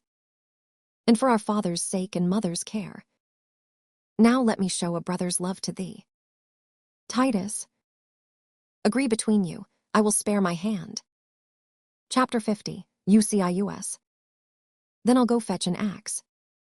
Chapter 1000, Arcus. But I will use the axe. Exeunt Lucius and Marcus. Titus. Chapter 100, hither, Aaron, I'll deceive them both. Chapter 50, End me thy hand, and I will give thee mine. Aaron. If that be called deceit, I will be honest, and never whilst I live deceive men so. But I'll deceive you in another sort, and that you'll say ere half an hour pass.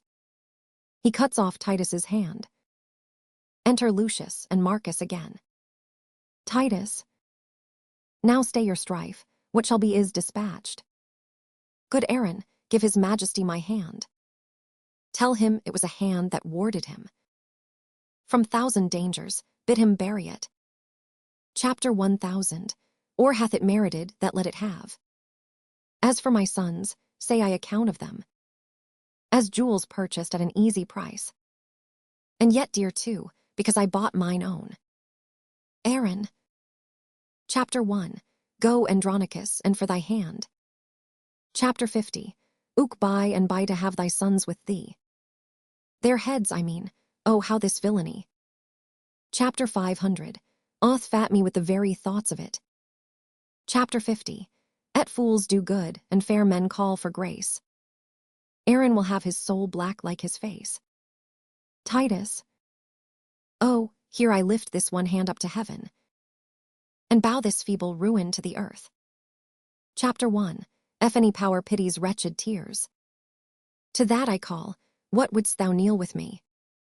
Chapter 500, Oh then, dear heart, for heaven shall hear our prayers. Or with our sighs, we'll breathe the welkin dim, and stain the sun with fog, as sometime clouds, when they do hug him in their melting bosoms. Chapter 1000, Arcus. O brother, speak with possibility, and do not break into these deep extremes. Titus. Chapter 1, Is not my sorrow deep, having no bottom? Then be my passions bottomless with them. Chapter 1000, Arcus. But yet let reason govern thy lament. Titus.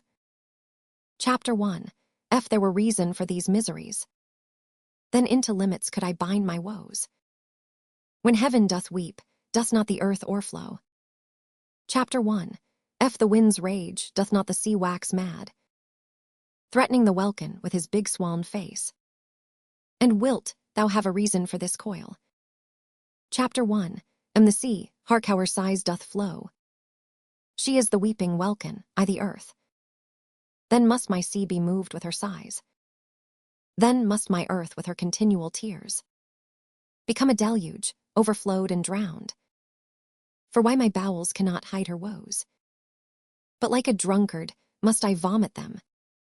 Then give me leave, for losers will have leave, to ease their stomachs with their bitter tongues. Enter a messenger with 2 heads and a hand. Chapter 1000, Escngr. Worthy Andronicus, ill art thou repaid. For that good hand thou sent'st the emperor. Here are the heads of thy 2 noble sons. And here's thy hand, in scorn to thee sent back. Thy grief their sports, thy resolution mocked.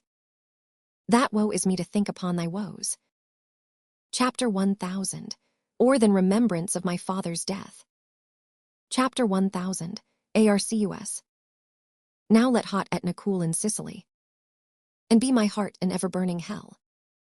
These miseries are more than may be borne. To weep with them that weep doth ease some deal, but sorrow flouted at his double death. Chapter 50, UCIUS. Ah, that this sight should make so deep a wound, and yet detested life not shrink thereat. That ever death should let life bear his name, where life hath no more interest but to breathe. Lavinia kisses Titus.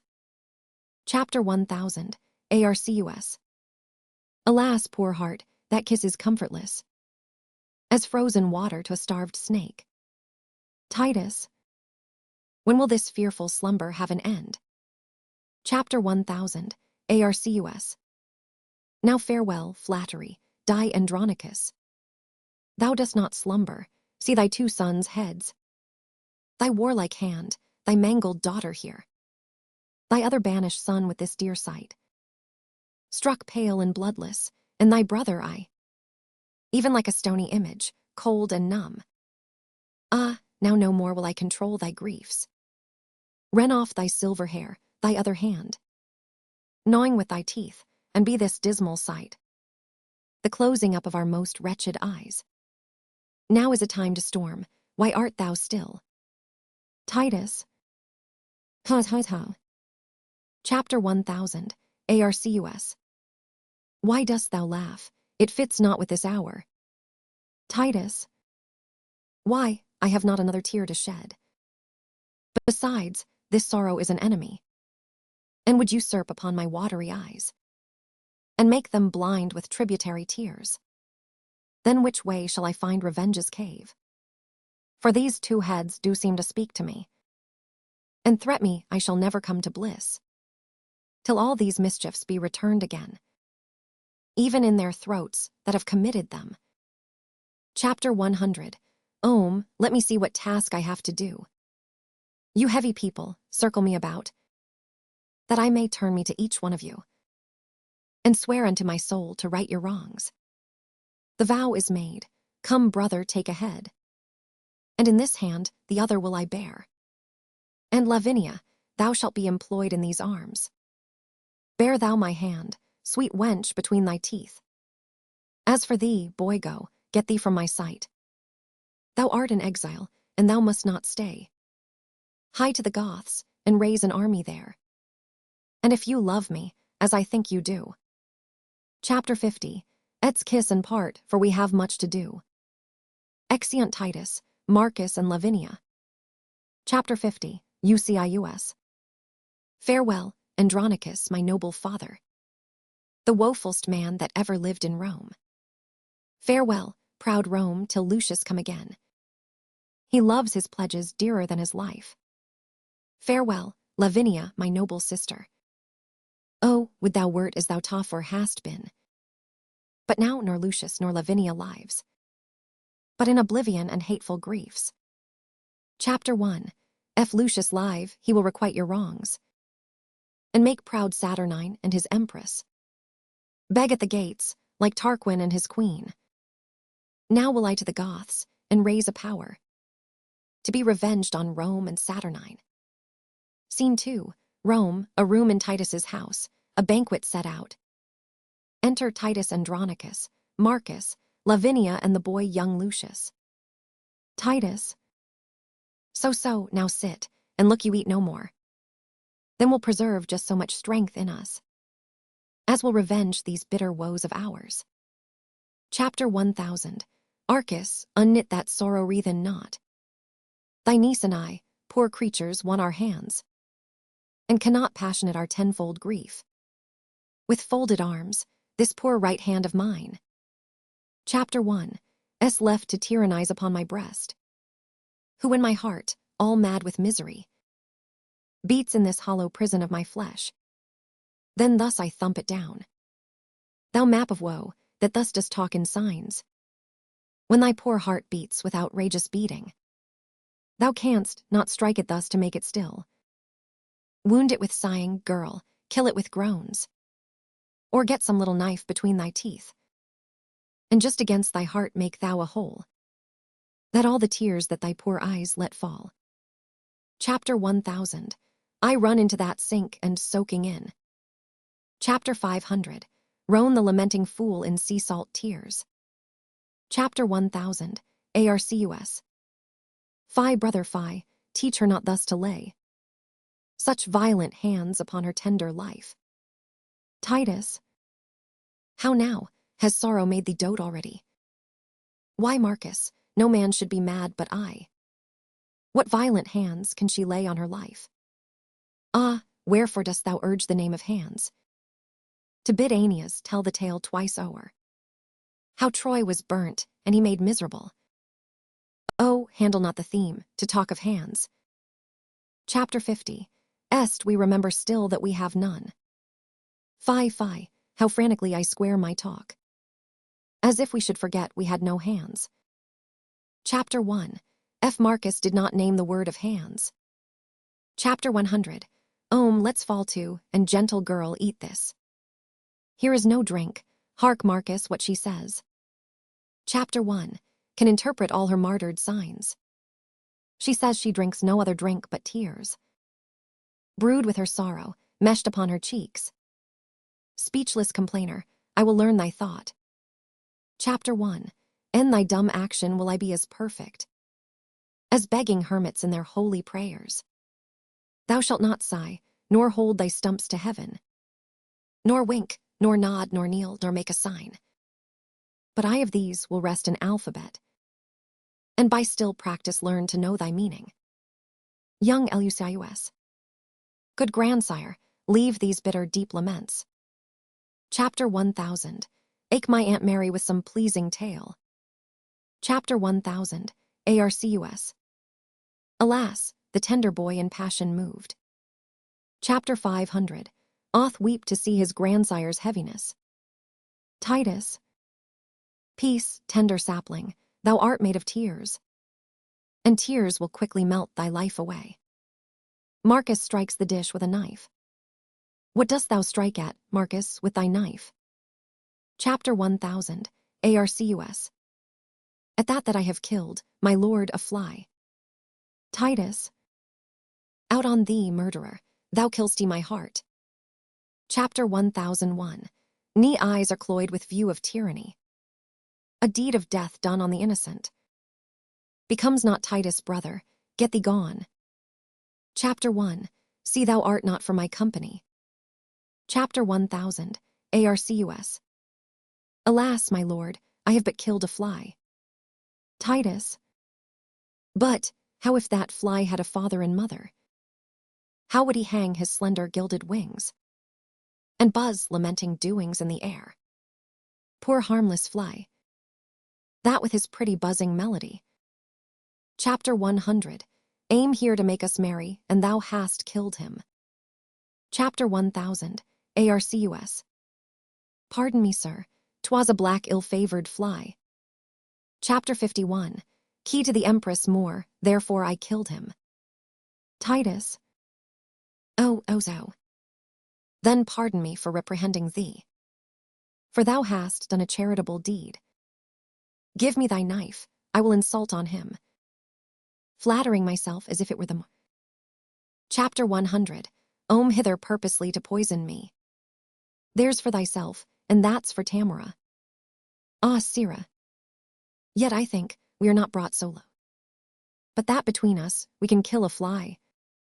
That comes in likeness of a coal-black Moor. Chapter 1000. Arcus. Alas, poor man, grief has so wrought on him. He takes false shadows for true substances. Titus. Chapter 100. Take away, Lavinia, go with me. Chapter 1. Ult to thy closet and go read with thee. Sad stories chanced in the times of old. Chapter 100. Boy, and go with me, thy sight is young, and thou shalt read when mine begin to dazzle.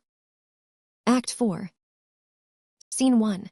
Rome, before Titus's house.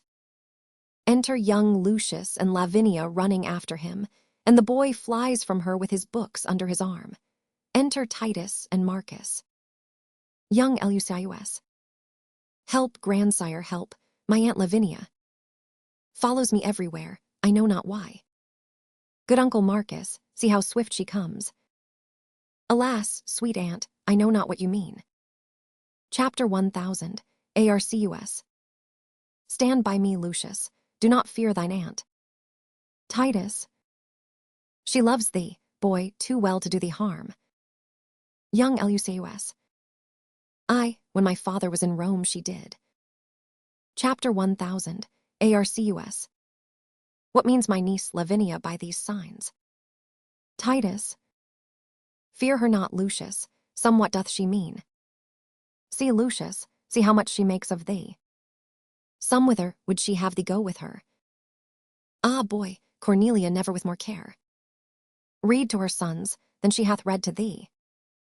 Sweet poetry and Tully's orator. Chapter 1000, Arcus.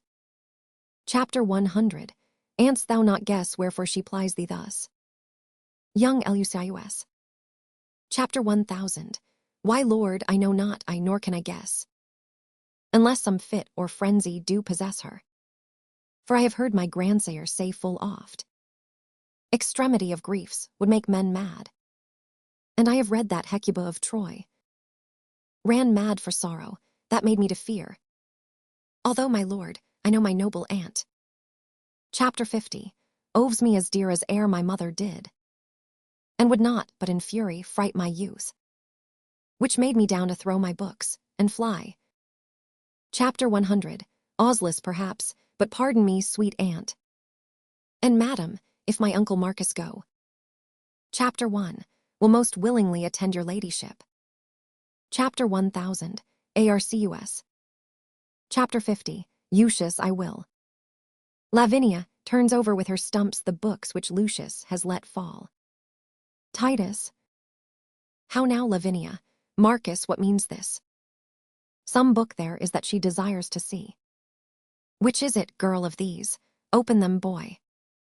But thou art deeper read and better skilled. Chapter 100, Ohm and take choice of all my library. And so beguile thy sorrow, till the heavens reveal the damned contriver of this deed. Why lift she up her arms in sequence thus? Chapter 1000, Arcus. Chapter 1, Think she means that there were more than one. Chapter 100, Onfederate in the fact, I more there was. Or else to heaven she heaves them for revenge. Titus. Chapter 50, Lucius, what book is that she tosseth so? Young Lucius. Grandsire, 'tis Ovid's Metamorphosis.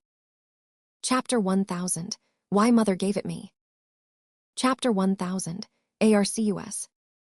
For love of her that's gone. Perhaps she culled it from among the rest. Titus. Soft, so busily she turns the leaves. Help her, what would she find? Lavinia, shall I read? This is the tragic tale of Philomel, and treats of Tereus, treason and his rape. And rape, I fear, was root of thy annoy. Chapter 1000, Arcus. See, brother, see, note how she quotes the leaves. Titus. Chapter 50, Avinia, wert thou thus surprised, sweet girl, ravished and wronged, as Philomela was, forced in the ruthless, vast and gloomy woods. See. Aye, such a place there is where we did hunt. Oh, had we never hunted there. Patterned by that the poet here describes. By nature made for murders, and for rapes. Chapter 1000, Arcus. Oh, why should nature build so foul a den? Unless the gods delight in tragedies. Titus. Give signs, sweet girl, for here are none but friends. What Roman lord it was durst do the deed? Or slunk not Saturnine, as Tarquin erst, that left the camp to sin in Lucrece' bed? Chapter 1000, Arcus. Sit down, sweet niece. Brother, sit down by me. Apollo, Pallas, Jove, or Mercury. Chapter 1, Inspire me that I may this treason find. Chapter 1000, Why, Lord, look here, Lavinia. This sandy plot is plain, guide if thou canst. This after me, I have writ my name. He writes his name with his staff, and guides it with feet and mouth, without the help of any hand at all. Chapter 100. Urged be that heart that forced us to this shift. Write thou, good niece, and here display at last what God will have discovered for revenge. Heaven guide thy pen to print thy sorrows plain, that we may know the traitors and the truth.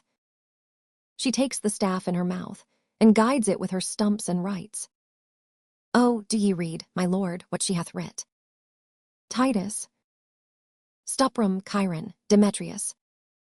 Chapter 1000. Arcus.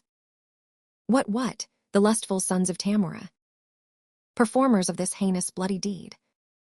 Titus. Chapter 1000. Agni Dominator Poli. Tam lentus audis celera, tam lentus vides. Chapter 1000. Arcus. O calm thee, gentle lord, although I know there is enough written upon this earth to stir a mutiny in the mildest thoughts, and arm the minds of infants to exclaims. Chapter 1000. Why, Lord, kneel down with me, Lavinia, kneel. And kneel, sweet boy, the Roman Hector's hope, and swear with me, as with the woeful fear, and father of that chaste, dishonored dame. Chapter 50. Ord Junius Brutus swear for Lucrece rape, that we will prosecute, by good advice. Chapter 1000. Ordal revenge upon these traitorous Goths, and see their blood, or die with this reproach. Titus. 'Tis sure enough, and you knew how. But if you hunt these bear whelps, then beware. The dam will wake, and if she wind you once, she's with the lion deeply still in league, and lulls him whilst she playeth on her back. And when he sleeps will she do what she list. You are a young huntsman, Marcus, let alone. And come, I will go get a leaf of brass, and with a gad of steel will write these words, and lay it by the angry northern wind. Will blow these sands like Sibyl's leaves abroad. And where's our lesson then, boy, what say you? Young Lucius. Chapter 1. Say, my lord, that if I were a man, their mother's bedchamber should not be safe for these base bondmen to the yoke of Rome. Chapter 1000. Arcus. Aye, that's my boy, thy father hath full oft for his ungrateful country done the like. Young Lucius. And uncle, so will I, and if I live. Titus. Chapter 100. Go with me into mine armory. Chapter 50. Lucius, I'll fit thee, and with all my boy shall carry from me to the empress sons presents that I intend to send them both. Chapter 100. Come, thou'lt do my message, wilt thou not? Young Lucius. I, with my dagger in their bosoms, grandsire. Titus. No, boy, not so. I'll teach thee another course.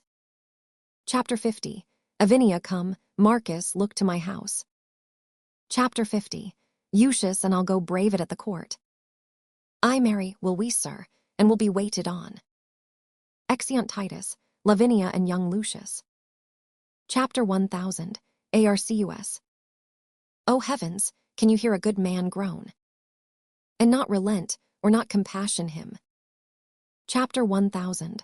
Arcus, attend him in his ecstasy, that hath more scars of sorrow in his heart than foemen's marks upon his battered shield, but yet so just that he will not revenge. Revenge, ye heavens, for old Andronicus. Scene 2. Rome, a room in the palace. Enter Aaron, Chiron, and Demetrius at one door, and at the other door young Lucius and another, with a bundle of weapons and verses writ upon them. Chapter 100. Chiron. Chapter 500. Demetrius hears the son of Lucius. He hath some message to deliver us. Aaron. Aye, some mad message from his mad grandfather. Young Lucius. Chapter 1000. Why, lords, with all the humbleness I may. Chapter 1. Greet your honors from Andronicus, and pray the Roman gods confound you both. Chapter 500. Immersing. Gramercy, lovely Lucius, what's the news? Young Lucius. That you are both deciphered, that's the news. For villains marked with rape, may it please you. Chapter 1000. Why grandsire well advised hath sent by me the goodliest weapons of his armory, to gratify your honorable use. The hope of Rome, for so he bid me say.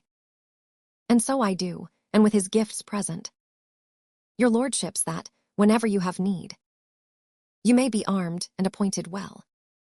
And so I leave you both, like bloody villains. Exeunt young Lucius and attendant. Chapter 500. Immersing. What's here? A scroll and written roundabout. Chapter 50. Et C. Integer vidi, celerisk purus. Non eget mori jaculis, nec arcu. Chapter 100. Hiron. Oh, 'tis a verse in Horace, I know it well.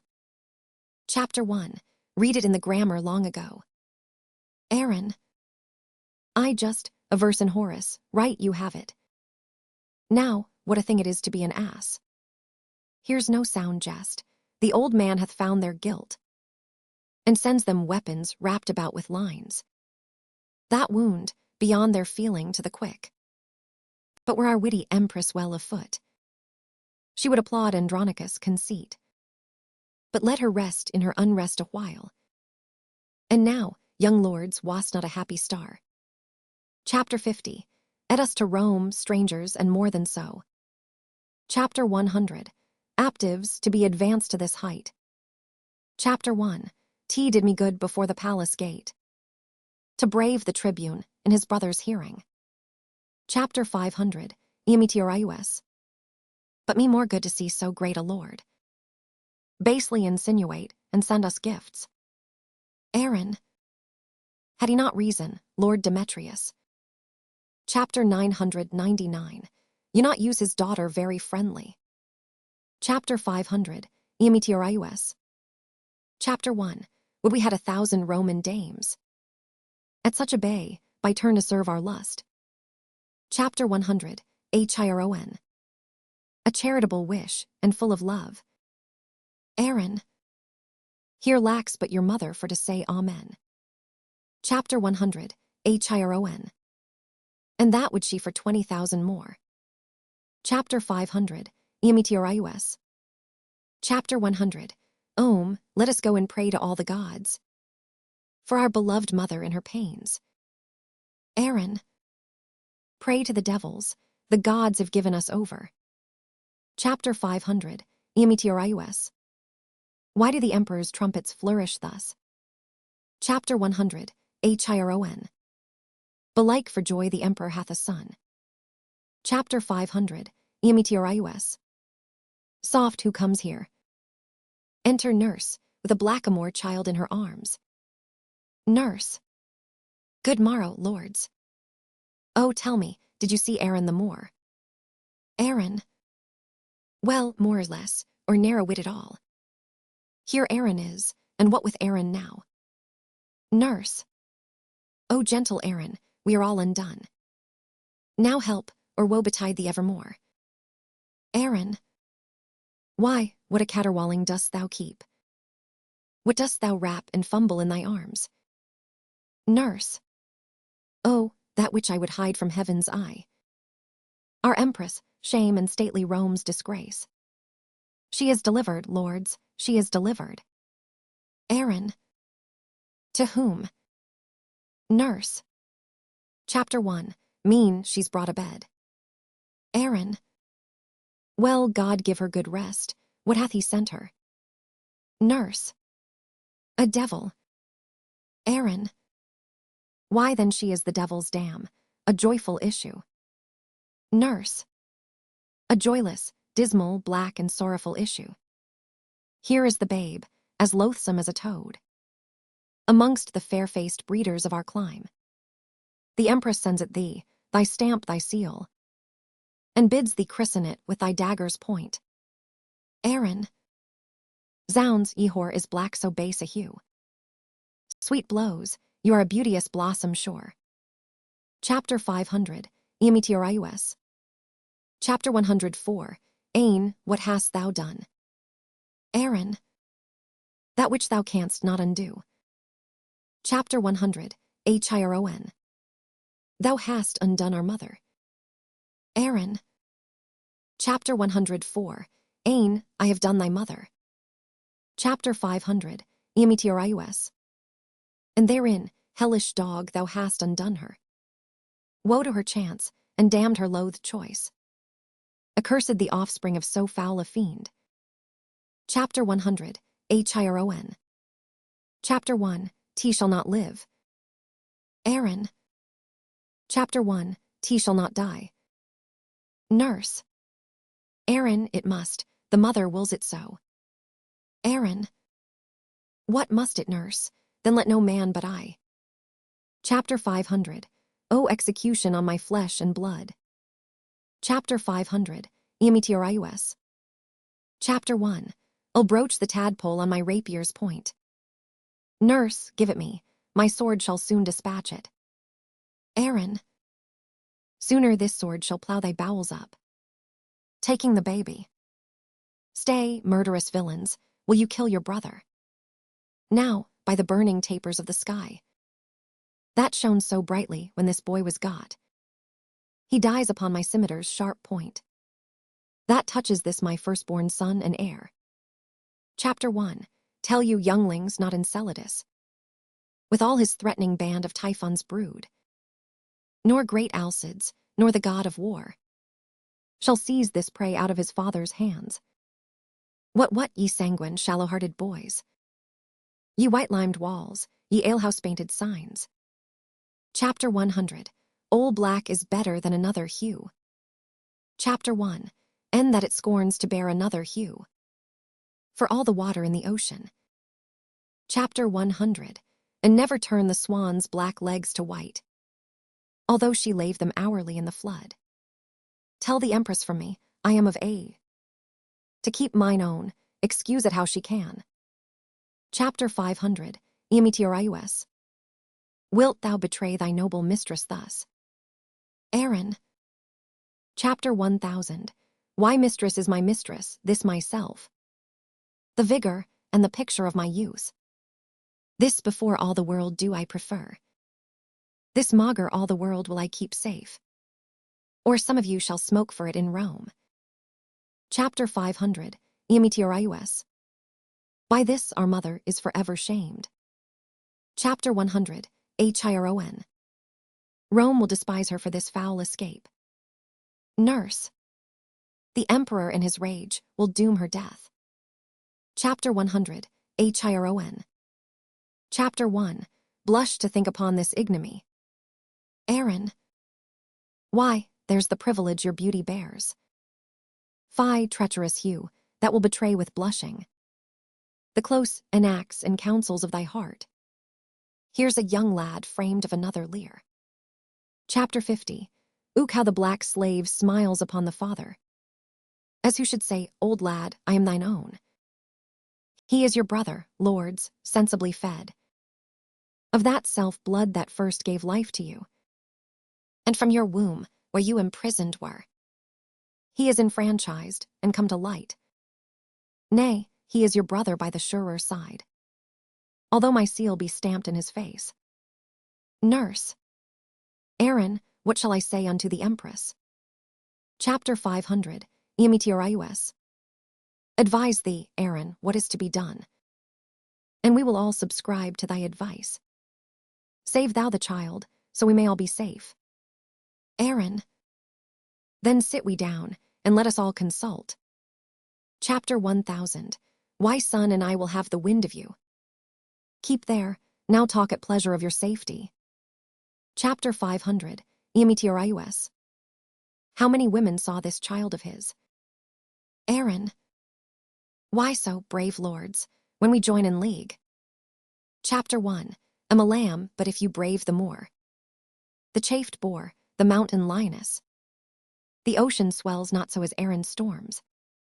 But say again, how many saw the child? Nurse. Chapter 100, Ornelia the midwife and myself. And no one else but the delivered empress. Aaron. The empress, the midwife, and yourself. Two may keep counsel when the third's away. Go to the empress, tell her this I said. Weak, weak, so cries a pig prepared to the spit. Chapter 500, Immersing. What mean'st thou, Aaron? Wherefore didst thou this? Aaron. O Lord, sir, 'tis a deed of policy. Shall she live to betray this guilt of ours? A long-tongued babbling gossip. No, lords, no. And now be it known to you my full intent. Not far, one Mutilatius lives, my countryman. His wife, but yesternight was brought to bed. His child is like to her, fair as you are. Go pack with him, and give the mother gold. And tell them both the circumstance of all. And how by this their child shall be advanced, and be received for the emperor's heir, and substituted in the place of mine, to calm this tempest whirling in the court, and let the emperor dandle him for his own. Hark ye, lords, ye see I have given her physic, indicating the nurse, and you must needs bestow her funeral. The fields are near, and you are gallant grooms. This done, see that you take no longer days, but send the midwife presently to me. The midwife and the nurse well made away. Then let the ladies tattle what they please. Chapter 100, Hiron. Aaron, I see thou wilt not trust the heir with secrets.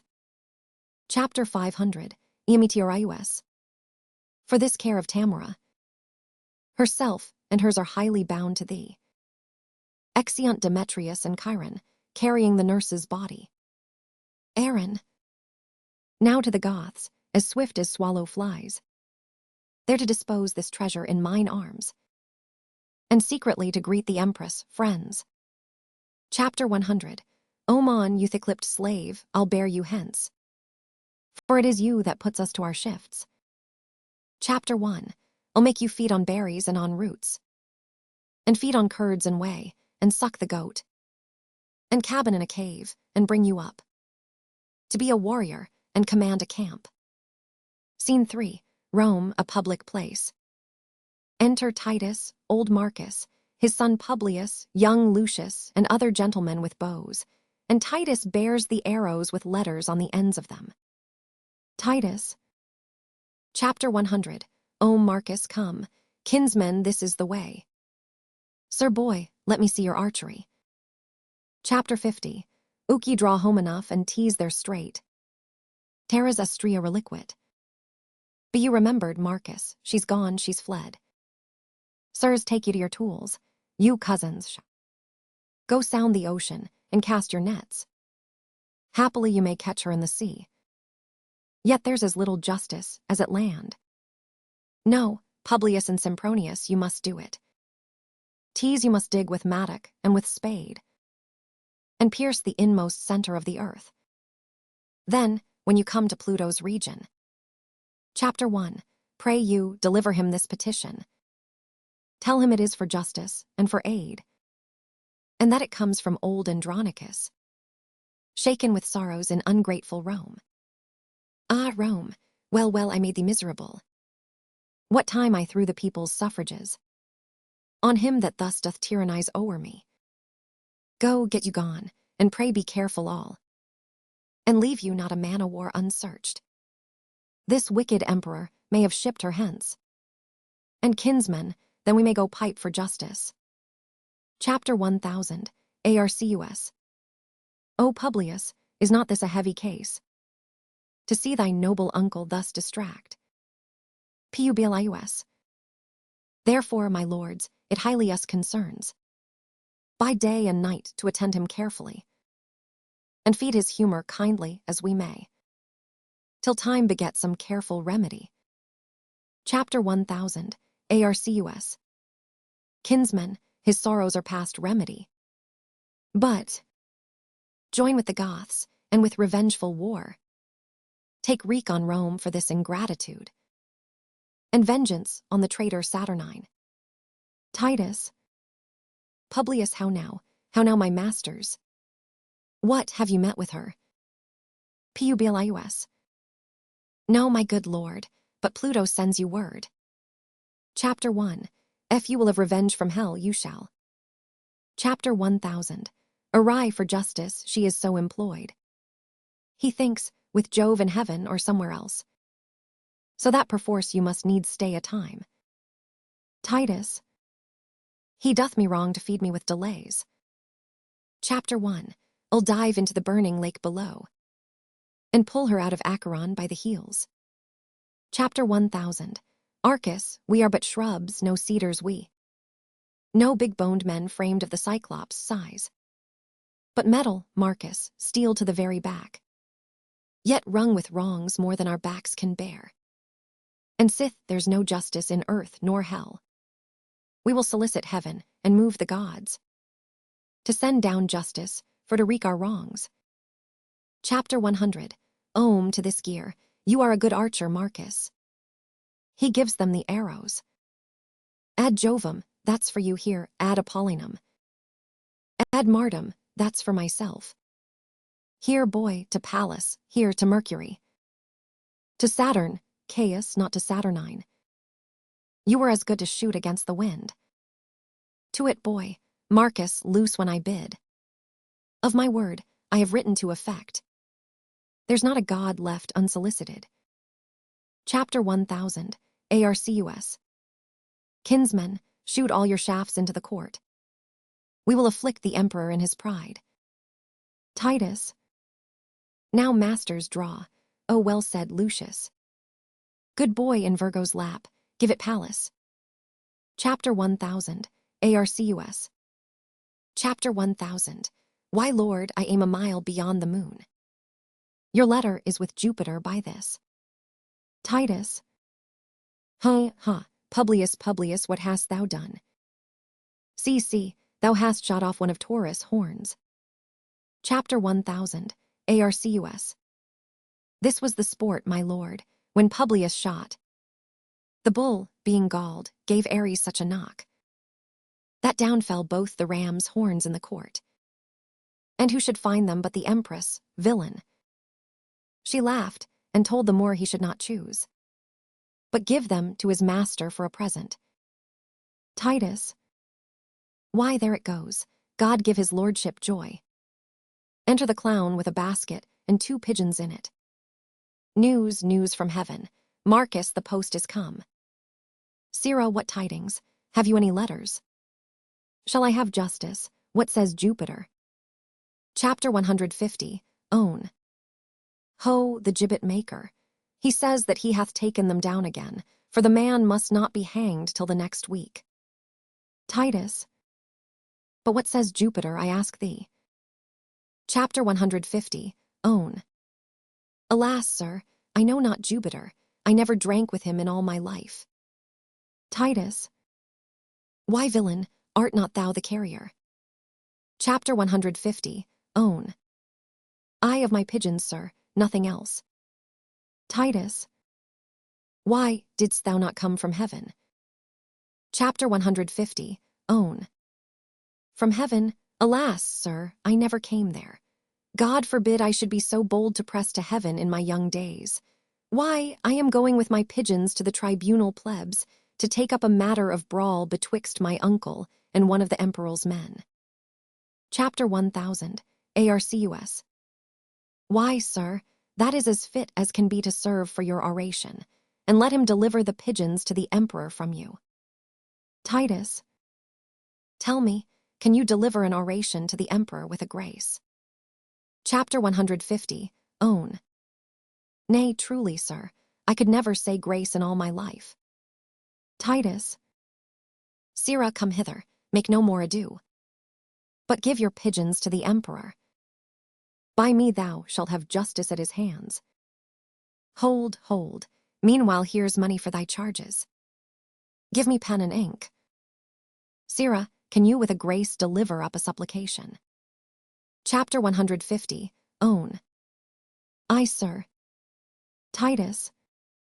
Then here is a supplication for you, and when you come to him, at the first approach you must kneel, then kiss his foot, then deliver up your pigeons, and then look for your reward.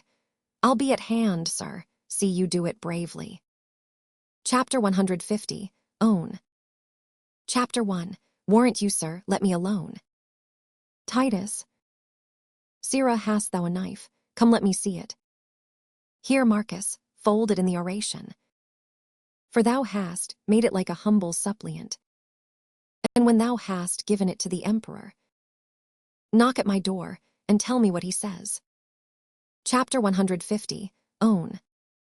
God be with you, sir, I will. Titus. Chapter 100, Marcus, let us go.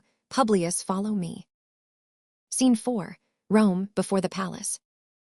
Enter Emperor Saturninus and Empress Tamora and her 2 sons Chiron and Demetrius with attendants. The emperor brings the arrows in his hand that Titus shot at him. Escalate Andronicus. Why, lords, what wrongs are these? Was ever seen an emperor in Rome thus overborne? Troubled, confronted thus, and for the extent of legal justice used in such contempt. Chapter 1000. Why, lords, as know the mightful gods. However these disturbers of our peace buzz in the people's ears, their naught hath passed. But even with law against the willful sons of old Andronicus, and what an if his sorrows have so overwhelmed his wits? Shall we be thus afflicted in his reeks, his fits, his frenzy, and his bitterness? And now he writes to heaven for his redress. See here S to Jove, and this to Mercury, this to Apollo, this to the god of war. Sweet scrolls to fly about the streets of Rome. What's this but libeling against the Senate, and blazoning our injustice everywhere? A goodly humor, is it not, my lords? As who would say, in Rome no justice were. But if I live, his feigned ecstasies shall be no shelter to these outrages. But he and his shall know that justice lives. Chapter 1, And Saturninus' health, whom if she sleep, he'll so awake as he in fury shall. Chapter 100, Ut off the proud conspirator that lives. Tamora. Chapter 1000, Why, gracious lord, my lovely Saturnine. Chapter 50, Ord of my life, commander of my thoughts. Chapter 100, Thee, and bear the faults of Titus' age. Th, effects of sorrow for his valiant sons, whose loss hath pierced him deep, and scarred his heart, and rather comfort his distressed plight, than prosecute the meanest or the best. For these contempts, why, thus it shall become high-witted Tamora to gloze withal. But Titus, I have touched thee to the quick, thy lifeblood out, if Aaron now be wise. Then is all safe, the anchor in the port. Enter clown. How now, good fellow, wouldst thou speak with us? Chapter 150, Own. Yes, forsooth, and your mistressship be imperial. Tamora. Empress I am, but yonder sits the emperor. Chapter 150, Own. Tease he, God and Saint Stephen give you gooding. I have brought you a letter and a couple of pigeons here. Saturninus reads the letter. Escalate Andronicus. Go take him away, and hang him presently. Chapter 150, Own. How much money must I have? Tamora. Chapter 100, Sirrah, you must be hanged. Chapter 150, Own. Hanged, by your lady, then I have brought up a neck to a fair end. Escalate Andronicus. Chapter 500, Spiteful and intolerable wrongs. Shall I endure this monstrous villainy? Chapter 1, Know from whence this same device proceeds. Chapter 1000, I this be born as if his traitorous sons, that died by law for murder of our brother, have by my means been butchered wrongfully. Go, drag the villain hither by the hair. Nor age nor honor shall shape privilege. For this proud mock, I'll be thy slaughterman. Sly frantic wretch, that helps to make me great. Chapter 1, Hope thyself should govern Rome and me. Enter Emilius. What news with thee, Emilius? Amilius. Arm, my lord, Rome never had more cause. The Goths have gathered head, and with a power of high-resolved men, bent to the spoil. They hither march Amming, under conduct of Lucius, son to old Andronicus, who threats, in course of this revenge, to do as much as ever Coriolanus did. Saturninus. Chapter 1. Warlike Lucius, general of the Goths. These tidings nip me, and I hang the head. As flowers with frost, or grass beat down with storms. Now begins our sorrows to approach. Tease he the common people love so much. Chapter 1000. A self hath often overheard them say, when I have walked like a private man, that Lucius' banishment was wrongfully, and they have wished that Lucius were their emperor. Tamora. Why should you fear? Is not your city strong? Saturninus. But the citizens favor Lucius, and will revolt from me to succor him. Tamora. King, be thy thoughts imperious like thy name. Chapter 1. The sun dimmed that gnats do fly in it. The eagle suffers little birds to sing, and is not careful what they mean thereby, knowing that with the shadow of his wings he can at pleasure stint their melody. Even so mayest thou the giddy men of Rome. Then cheer thy spirit, for know thou emperor. Chapter 1. Will enchant the old Andronicus with words more sweet and yet more dangerous than baits to fish or honey stalks to sheep.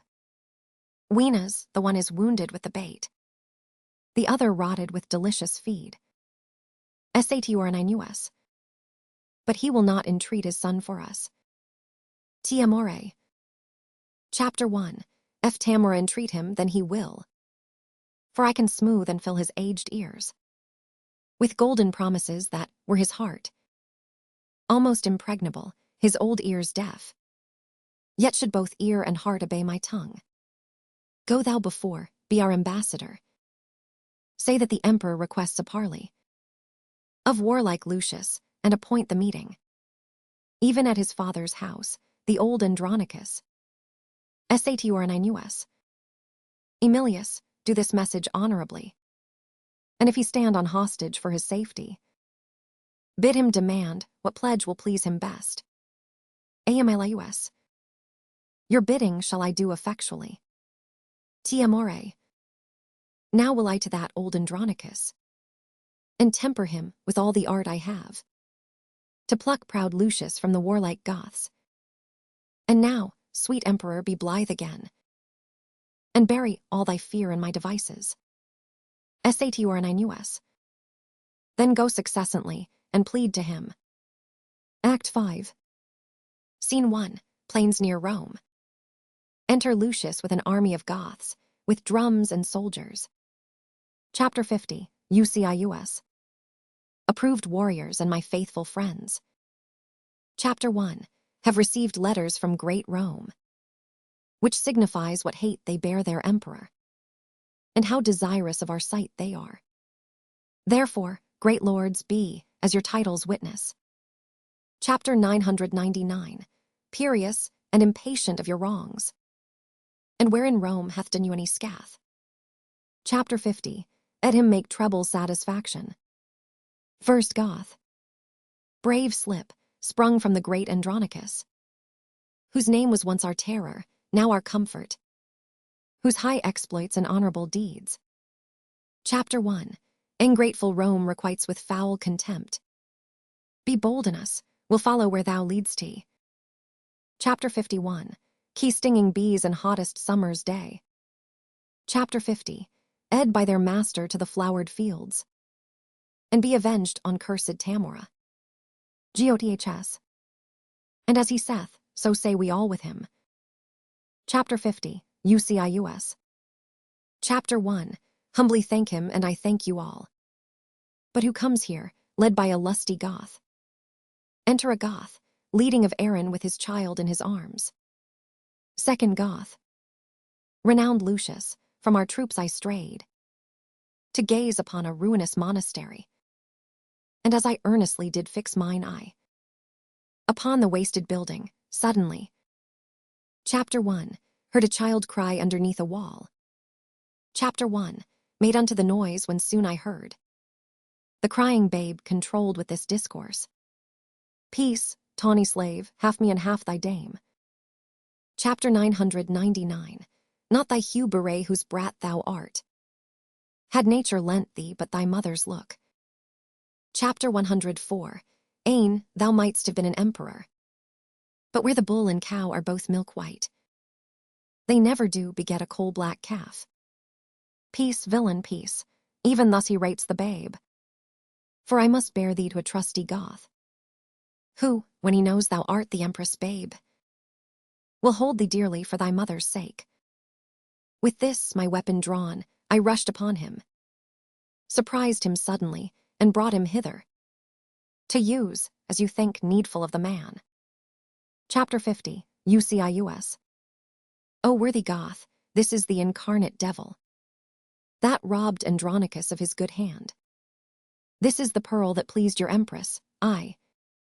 And here's the base fruit of her burning lust. Say, wall-eyed slave, whither wouldst thou convey this growing image of thy fiend-like face? Why dost not speak? What deaf, not a word? A halter, soldiers, hang him on this tree, and by his side his fruit of bastardy. Aaron, touch not the boy, he is of royal blood. Chapter 50. UCIUS. Two like the sire for ever being good. First hang the child, that he may see it sprawl, a sight to vex the father's soul withal. Get me a ladder. A ladder is brought, which Aaron is made to ascend. Aaron. Chapter 50. Ucius, save the child, and bear it from me to the empress. Chapter 1. If thou do this, I'll show thee wondrous things, that highly may advantage thee to hear. Chapter 1. If thou wilt not, befall what may befall. Chapter 1. I'll speak no more, but vengeance wrought you all. Chapter 50. UCIUS. Say on, and if it please me which thou speak'st, thy child shall live, and I will see it nourished. Aaron. And if it please thee, why assure thee, Lucius, 'twill vex thy soul to hear what I shall speak. For I must talk of murders, rapes, and massacres, acts of black night, abominable deeds. Chapter 100. Onplots of mischief, treason, villainies, ruthful to hear, yet piteously performed. And this shall all be buried in my death, unless thou swear to me my child shall live. Chapter 50. UCIUS. Tell on thy mind, I say thy child shall live. Aaron. Swear that he shall, and then I will begin. Chapter 50. UCIUS. Who should I swear by? Thou believest no God. That granted, how canst thou believe an oath? Aaron. What if I do not, as indeed I do not? Yet, for I know thou art religious, and hast a thing within thee called conscience, with 20 popish tricks and ceremonies, which I have seen thee careful to observe. Therefore I urge thy oath, for that I know. An idiot holds his bauble for a god, and keeps the oath which by that god he swears. To that I'll urge him, therefore thou shalt vow, by that same god, what god soe'er it be, that thou adorest and hast in reverence, to save my boy, to nourish and bring him up. Or else I will discover naught to thee. Chapter 50. UCIUS. Even by my God, I swear to thee I will. Aaron. First know thou, I begot him on the empress. Chapter 50. UCIUS. O most insatiate and luxurious woman. Aaron. Tut, Lucius, this was but a deed of charity, to that which thou shalt hear of me anon. 'Twas her 2 sons that murdered Bassianus. They cut thy sister's tongue, and ravished her, and cut her hands, and trimmed her as thou sawest. Chapter 50. UCIUS. O detestable villain, call'st thou that trimming? Aaron. Why, she was washed and cut and trimmed, and 'twas trim sport for them, which had the doing of it.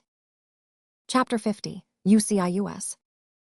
O barbarous beastly villains, like thyself. Aaron. Chapter 1. Indeed, I was their tutor to instruct them. That codding spirit had they from their mother. As sure a card as ever won the set. That bloody mind, I think they learned of me. As true a dog as ever fought at head. Well, let my deeds be witness of my worth. Chapter 1. Train thy brethren to that guileful hole, where the dead corpse of Bassianus lay. Chapter 1. Wrote the letter that thy father found, and hid the gold within that letter mentioned. Chapter 100. Confederate with the queen and her 2 sons. And what not done, that thou hast cause to rue, wherein I had no stroke of mischief in't. Chapter 1. Played the cheater for thy father's hand, and when I had it, drew myself apart, and almost broke my heart with extreme laughter. Chapter 1. Pried me through the crevice of a wall, when for his hand he had his 2 sons' heads.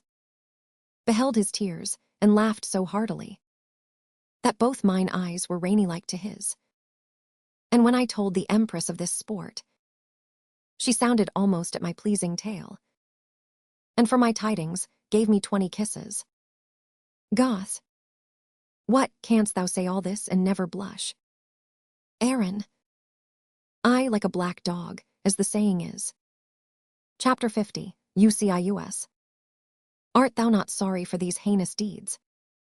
Aaron, I, that I had not done 1,000 more.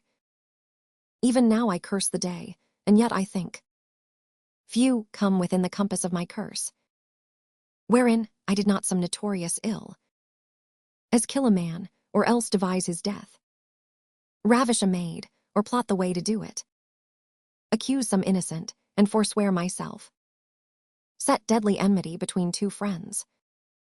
Chapter 1000. Ake poor men's cattle break their necks, set fire on barns and haystocks in the night, and bid the owners quench them with their tears.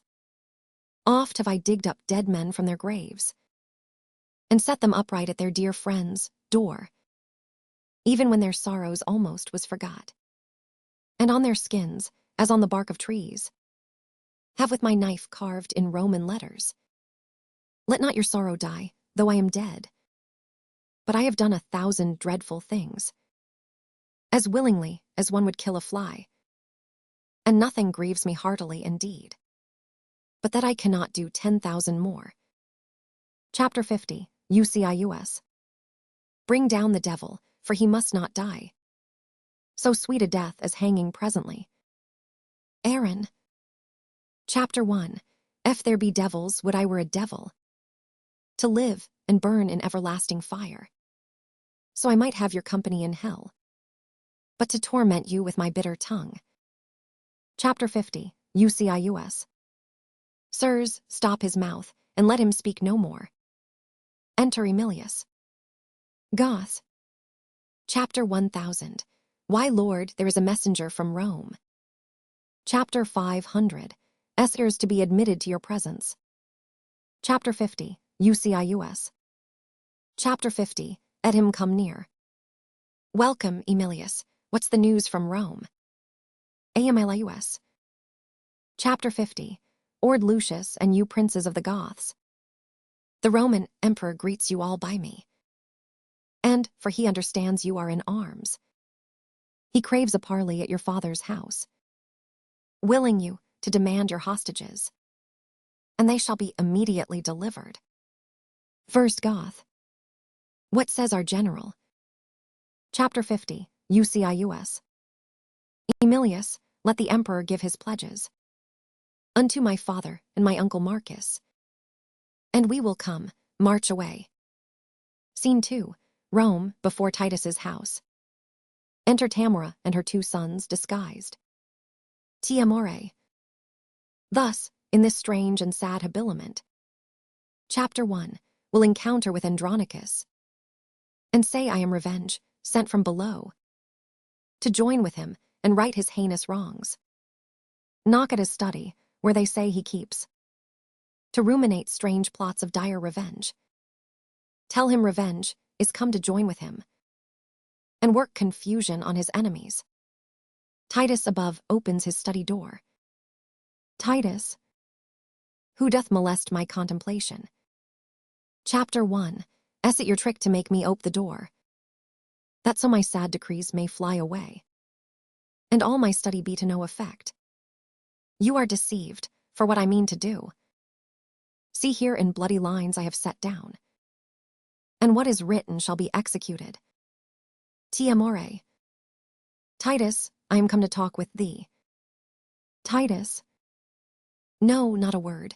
How can I grace my talk, wanting a hand to give it action? Thou hast the odds of me, therefore no more. Tamora.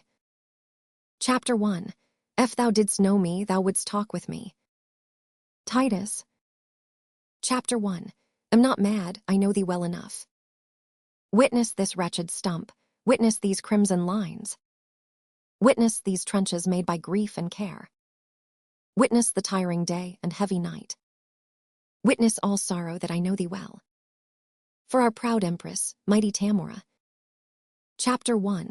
Is not thy coming for my other hand? Tamora. Know thou, sad man, I'm not Tamora. She is thy enemy, and I thy friend. Chapter 1. Am revenge sent from th infernal kingdom, to ease the gnawing vulture of thy mind, by working wreakful vengeance on thy foes. Chapter 100. Ohm down and welcome me to this world's light. Chapter 100. On for with me of murder and of death. There's not a hollow cave or lurking place, no vast obscurity or misty veil, where bloody murder or detested rape. Chapter 100. And couch for fear, but I will find them out, and in their ears tell them my dreadful name. Revenge, which makes the foul offender quake. Titus.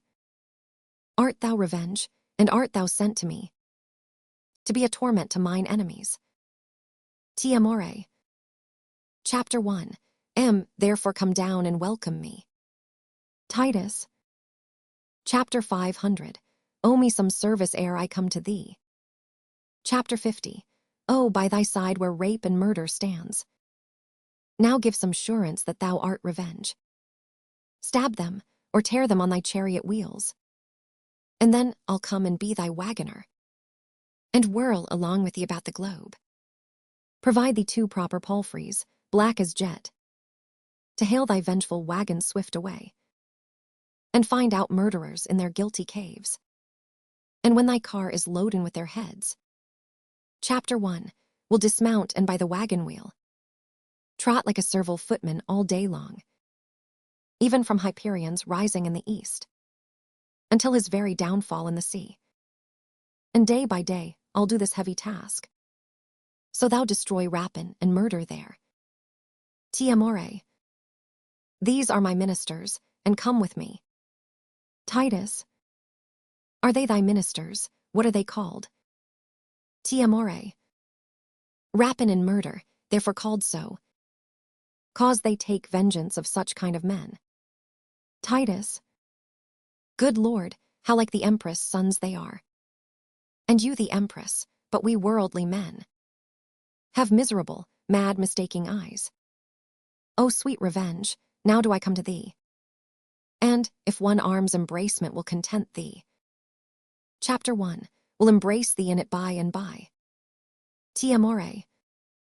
This closing with him fits his lunacy. Whate'er I forge to feed his brain-sick humors. Chapter 500. Oh, you uphold and maintain in your speeches. For now he firmly takes me for revenge, and, being credulous in this mad thought. Chapter 1. I'll make him send for Lucius his son, and whilst I at a banquet hold him sure. Chapter 1. I'll find some cunning practice out of hand, to scatter and disperse the giddy Goths, or, at the least, make them his enemies. See, here he comes, and I must ply my theme. Enter Titus. Titus. Chapter 50. Long have I been forlorn and all for thee. Welcome, dread fury, to my woeful house. Rapine and murder, you are welcome too. How like the empress and her sons you are. Well are you fitted, had you but a more. Chapter 100. Would not all hell afford you such a devil? For well I wot the empress never wags, but in her company there is a more. And, would you represent our queen aright? Chapter 1. T were convenient you had such a devil. But welcome as you are, what shall we do? T amore. What wouldst thou have us do, Andronicus? Chapter 500. Immersing. Show me a murderer, I'll deal with him. Chapter 100. Chiron. Show me a villain that hath done a rape, and I am sent to be revenged on him. Ti amore. Show me 1,000 that hath done thee wrong, and I will be revenged on them all. Titus. Chapter 50. Ook round about the wicked streets of Rome. And when thou find'st a man that's like thyself, good murder, stab him, he's a murderer. Go thou with him, and when it is thy hap to find another that is like to thee, good rapine, stab him, he is a ravisher. Go thou with them, and in the emperor's court there is a queen, attended by a Moor. Well shalt thou know her by thine own proportion, for up and down she doth resemble thee. Chapter 1. Pray thee, do on them some violent death. They have been violent to me and mine. Ti amore. Well hast thou lessoned us, this shall we do. But would it please thee, good Andronicus, to send for Lucius, thy thrice valiant son, who leads towards Rome a band of warlike Goths, and bid him come and banquet at thy house, when he is here, even at thy solemn feast? Chapter 1. Will bring in the empress and her sons, the emperor himself, and all thy foes, and at thy mercy shall they stoop and kneel, and on them shalt thou ease thy angry heart. What says Andronicus to this device? Titus. Chapter 1000. Arcus, my brother, T's sad Titus calls. Enter Marcus. Go, gentle Marcus, to thy nephew Lucius. Thou shalt inquire him out among the Goths. Bid him repair to me, and bring with him some of the chiefest princes of the Goths. Bid him encamp his soldiers where they are. Tell him the emperor, and the empress too, feast at my house, and he shall feast with them. This do thou for my love, and so let him, as he regards his aged father's life. Chapter 1000. Arcus. This will I do, and soon return again. Ti amore. Now will I hence about thy business, and take my ministers along with me. Titus. Nay, nay, let rape and murder stay with me, or else I'll call my brother back again, and cleave to no revenge but Lucius. Ti amore. What say you, boys? Will you abide with him, whiles I go tell my lord the emperor how I have governed our determined jest? Yield to his humor, smooth and speak him fair, and tarry with him till I come again. Titus. I knew them all, though they suppose me mad, and will o'erreach them in their own devices, a pair of cursed hellhounds and their dam. Chapter 500. Immersing. Chapter 1000. Adam, depart at pleasure, leave us here. Ti amore. Farewell, Andronicus, revenge now goes, to lay a complot to betray thy foes. Titus. Chapter 1. Know thou dost, and sweet revenge farewell. Chapter 100. Chiron. Tell us, old man, how shall we be employed? Titus. Tut, I have work enough for you to do. Publius, come hither, Caius and Valentine. Enter Publius and others. Publius. What is your will? Titus. Know ye these two? Publius. The empress' sons, I take them Chiron Demetrius. Titus. Fie, Publius, fie, thou art too much deceived. The one is murder, and rape is the other's name. And therefore bind them, gentle Publius. Chapter 100. Aius and Valentine, lay hands on them. Oft have you heard me wish for such an hour, and now I find it, therefore bind them sure, and stop their mouths if they begin to cry. Chapter 100. Chiron. Chapter 104. Ains forbear, we are the Empress' sons. Publius. And therefore do we what we are commanded. Stop, close their mouths, let them not speak a word. Chapter 1. Esse sure bound, look that you bind them fast. Enter Titus Andronicus with a knife, and Lavinia with a basin. Titus. Chapter 100. Come, Lavinia, look, thy foes are bound. Sirs, stop their mouths, let them not speak to me. But let them hear what fearful words I utter. O villains, Chiron and Demetrius. Here stands the spring whom you have stained with mud. This goodly summer with your winter mixed. You killed her husband, and for that vile fault 2 of her brothers were condemned to death. Chapter 1000. Why hand cut off and made a merry jest. Both her sweet hands, her tongue, and that more dear than hands or tongue, her spotless chastity. Chapter 1. Inhuman traitors you constrained and forced. What would you say if I should let you speak? Chapter 104. Ains, for shame you could not beg for grace. Hark, wretches, how I mean to martyr you. This one hand yet is left to cut your throats, whiles that Lavinia, tween her stumps doth hold the basin that receives your guilty blood. You know your mother means to feast with me, and calls herself revenge, and thinks me mad. Hark, villains, I will grind your bones to dust, and with your blood and it I'll make a paste, and of the paste a coffin I will rear, and make 2 pasties of your shameful heads, and bid that strumpet, your unhallowed dam. Chapter 51. Key to the earth swallow her own increase. This is the feast that I have bid her to, and this the banquet she shall surfeit on. For worse than Philomel you used my daughter, and worse than Procne I will be revenged. And now prepare your throats. Lavinia, come. Receive the blood. He cuts their throats, and when that they are dead. Chapter 50. Let me go grind their bones to powder small, and with this hateful liquor temper it, and in that paste let their vile heads be baked. Chapter 100.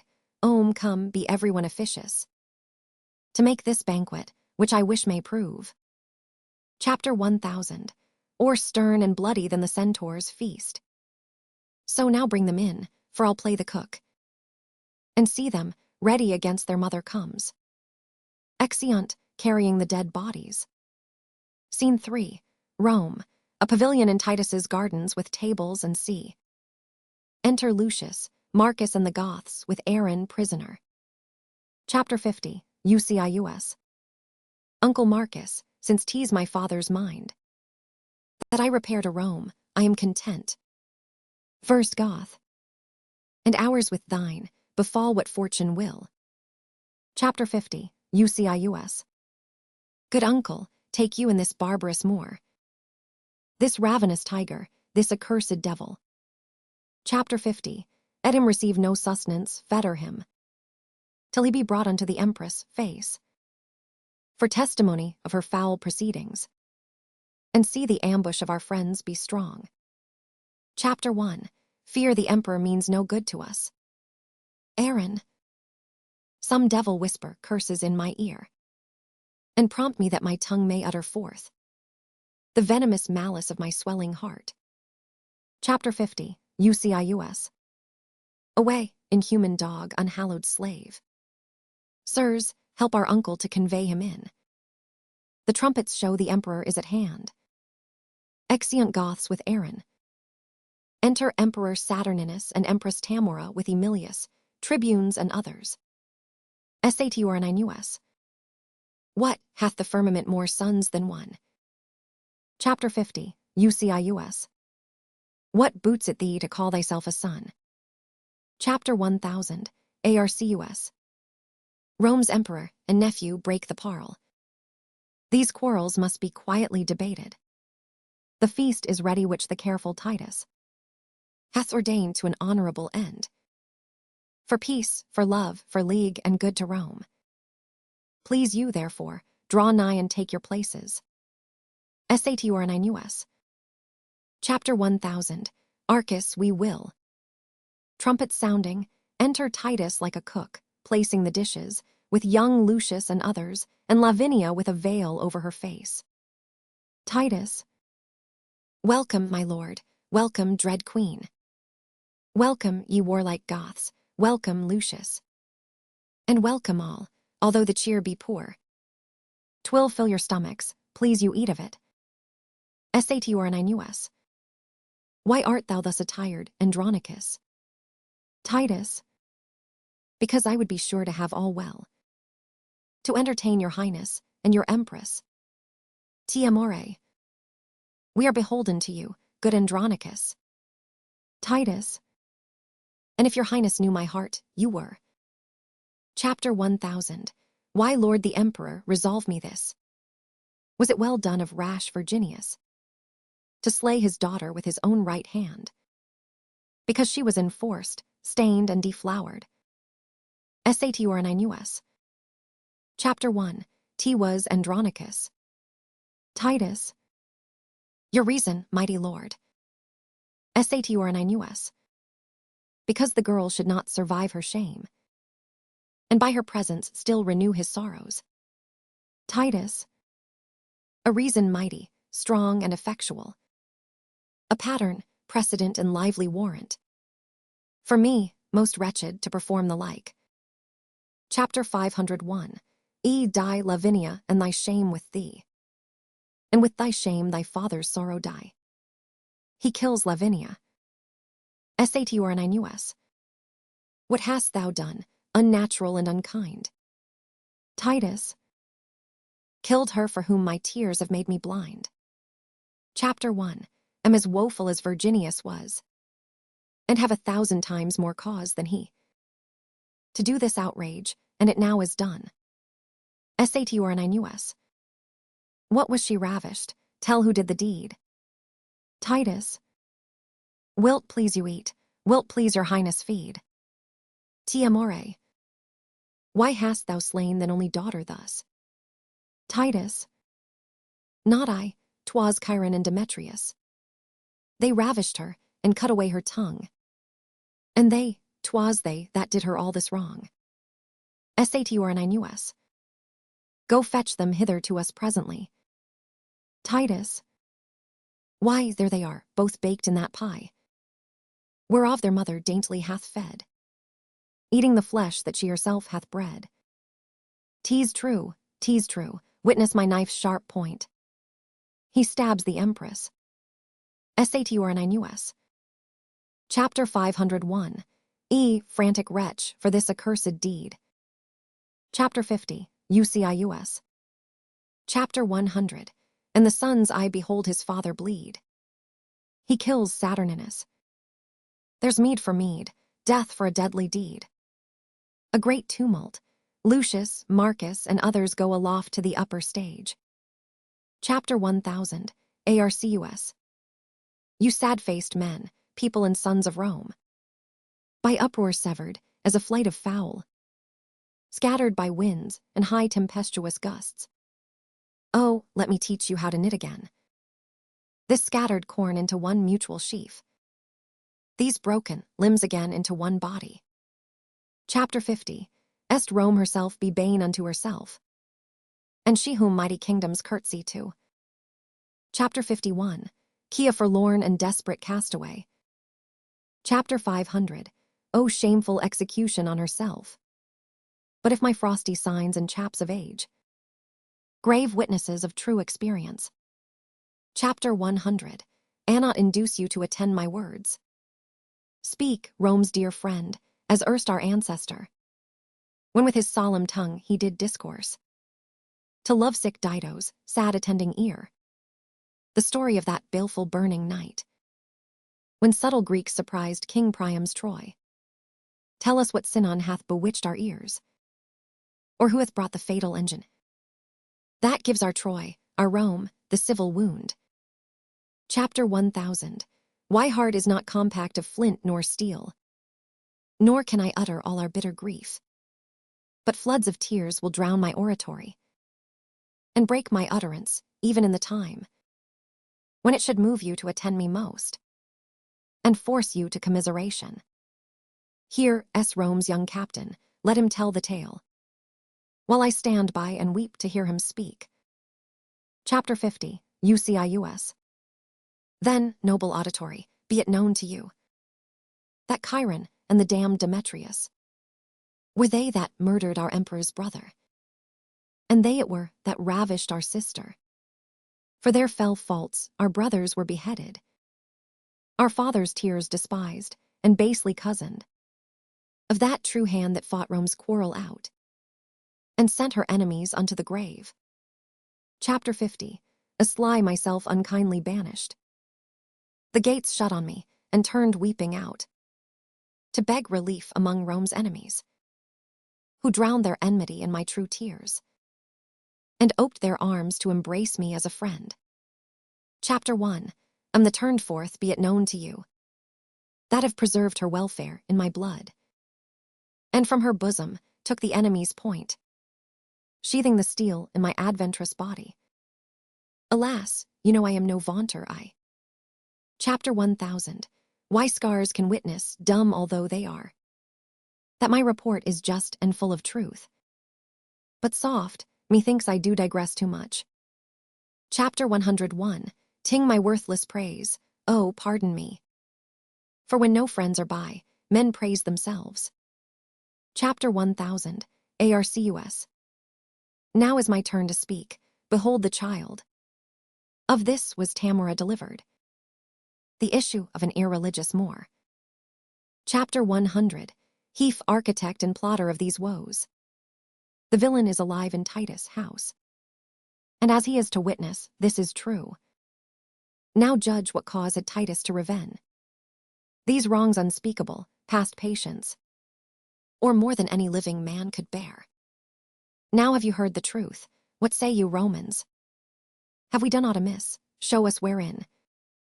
And, from the place where you behold us pleading, the poor remainder of Andronicus will, hand in hand, all headlong hurl ourselves, and on the ragged stones beat forth our souls, and make a mutual closure of our house. Speak, Romans, speak, and if you say we shall. Chapter 50, O hand in hand, Lucius and I will fall. Amilius. Chapter 100, come, thou reverend man of Rome, and bring our emperor gently in thy hand. Chapter 50, Lucius our emperor, for well I know, the common voice do cry it shall be so. Aromanus. Chapter 50, Lucius, all hail, Rome's royal emperor. Chapter 1000, ARCUS. Go into old Titus' sorrowful house, and hither hail that misbelieving Moor, to be adjudged some direful slaughtering death, as punishment for his most wicked life. Exion attendants, Lucius and Marcus come down from the upper stage. Aromanus. Chapter 50, Lucius, all hail, Rome's gracious governor. Chapter 50, UCIUS. Thanks, gentle Romans, may I govern so, to heal Rome's harms and wipe away her woe.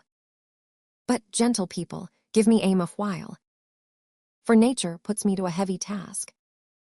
Stand all aloof, but uncle draw you near, to shed obsequious tears upon this trunk. He kisses Titus. Oh, take this warm kiss on thy pale, cold lips, these sorrowful drops upon thy blood-stained face, the last true duties of thy noble son. Chapter 1000, ARCUS. Tear for tear and loving kiss for kiss. Thy brother Marcus tenders on thy lips. Oh, were the sum of these that I should pay. Chapter 100, Countless and infinite, yet would I pay them. Chapter 50, UCIUS. Chapter 100, hither, boy, come and learn of us. To melt in showers, thy grandsire loved thee well. Chapter 1000, any a time he danced thee on his knee, sung thee asleep, his loving breast thy pillow. Chapter 1000, any a story hath he told to thee, and bid thee bear his pretty tales in mind, and talk of them when he was dead and gone. Chapter 1000, ARCUS. How many thousand times hath these poor lips, when they were living, warmed themselves on thine? Oh, now, sweet boy, give them their latest kiss. Bid him farewell, commit him to the grave. Chapter 500. Owe them that kindness and take leave of them. Young Lucius. O grandsire, grandsire, e'en with all my heart. Would I were dead, so you did live again. O Lord, I cannot speak to him for weeping. Chapter 1000. Why tears will choke me if I ope my mouth. Re-enter attendants with Aaron. Amilius. You sad Andronicus, have done with woes. Give sentence on the execrable wretch that hath been breeder of these dire events. Chapter 50. Ucius. Set him breast deep in earth and famish him. There let him stand and rave and cry for food. Chapter 1. If anyone relieves or pities him, for the offense he dies, this is our doom. Some stay to see him fastened in the earth. Aaron. Ah, why should wrath be mute and fury dumb? Chapter 1. Am no baby I that with base prayers. Chapter 1. Should repent the evils I have done. 10,000 worse than ever yet I did. Would I perform, if I might have my will? Chapter 1. If one good deed in all my life I did. Chapter 1. Do repent it from my very soul. Chapter 50. Ucius. Some loving friends convey the emperor hence, and give him burial in his father's grave. Chapter 1000. Why father and Lavinia shall forthwith be closed in our household's monument. As for that ravenous tiger, Tamora, no funeral rite, nor man in mournful weed, no mournful bell shall ring her burial, but throw her forth to beasts and birds of prey. Her life was beastly and devoid of pity, and being dead, let birds on her take pity.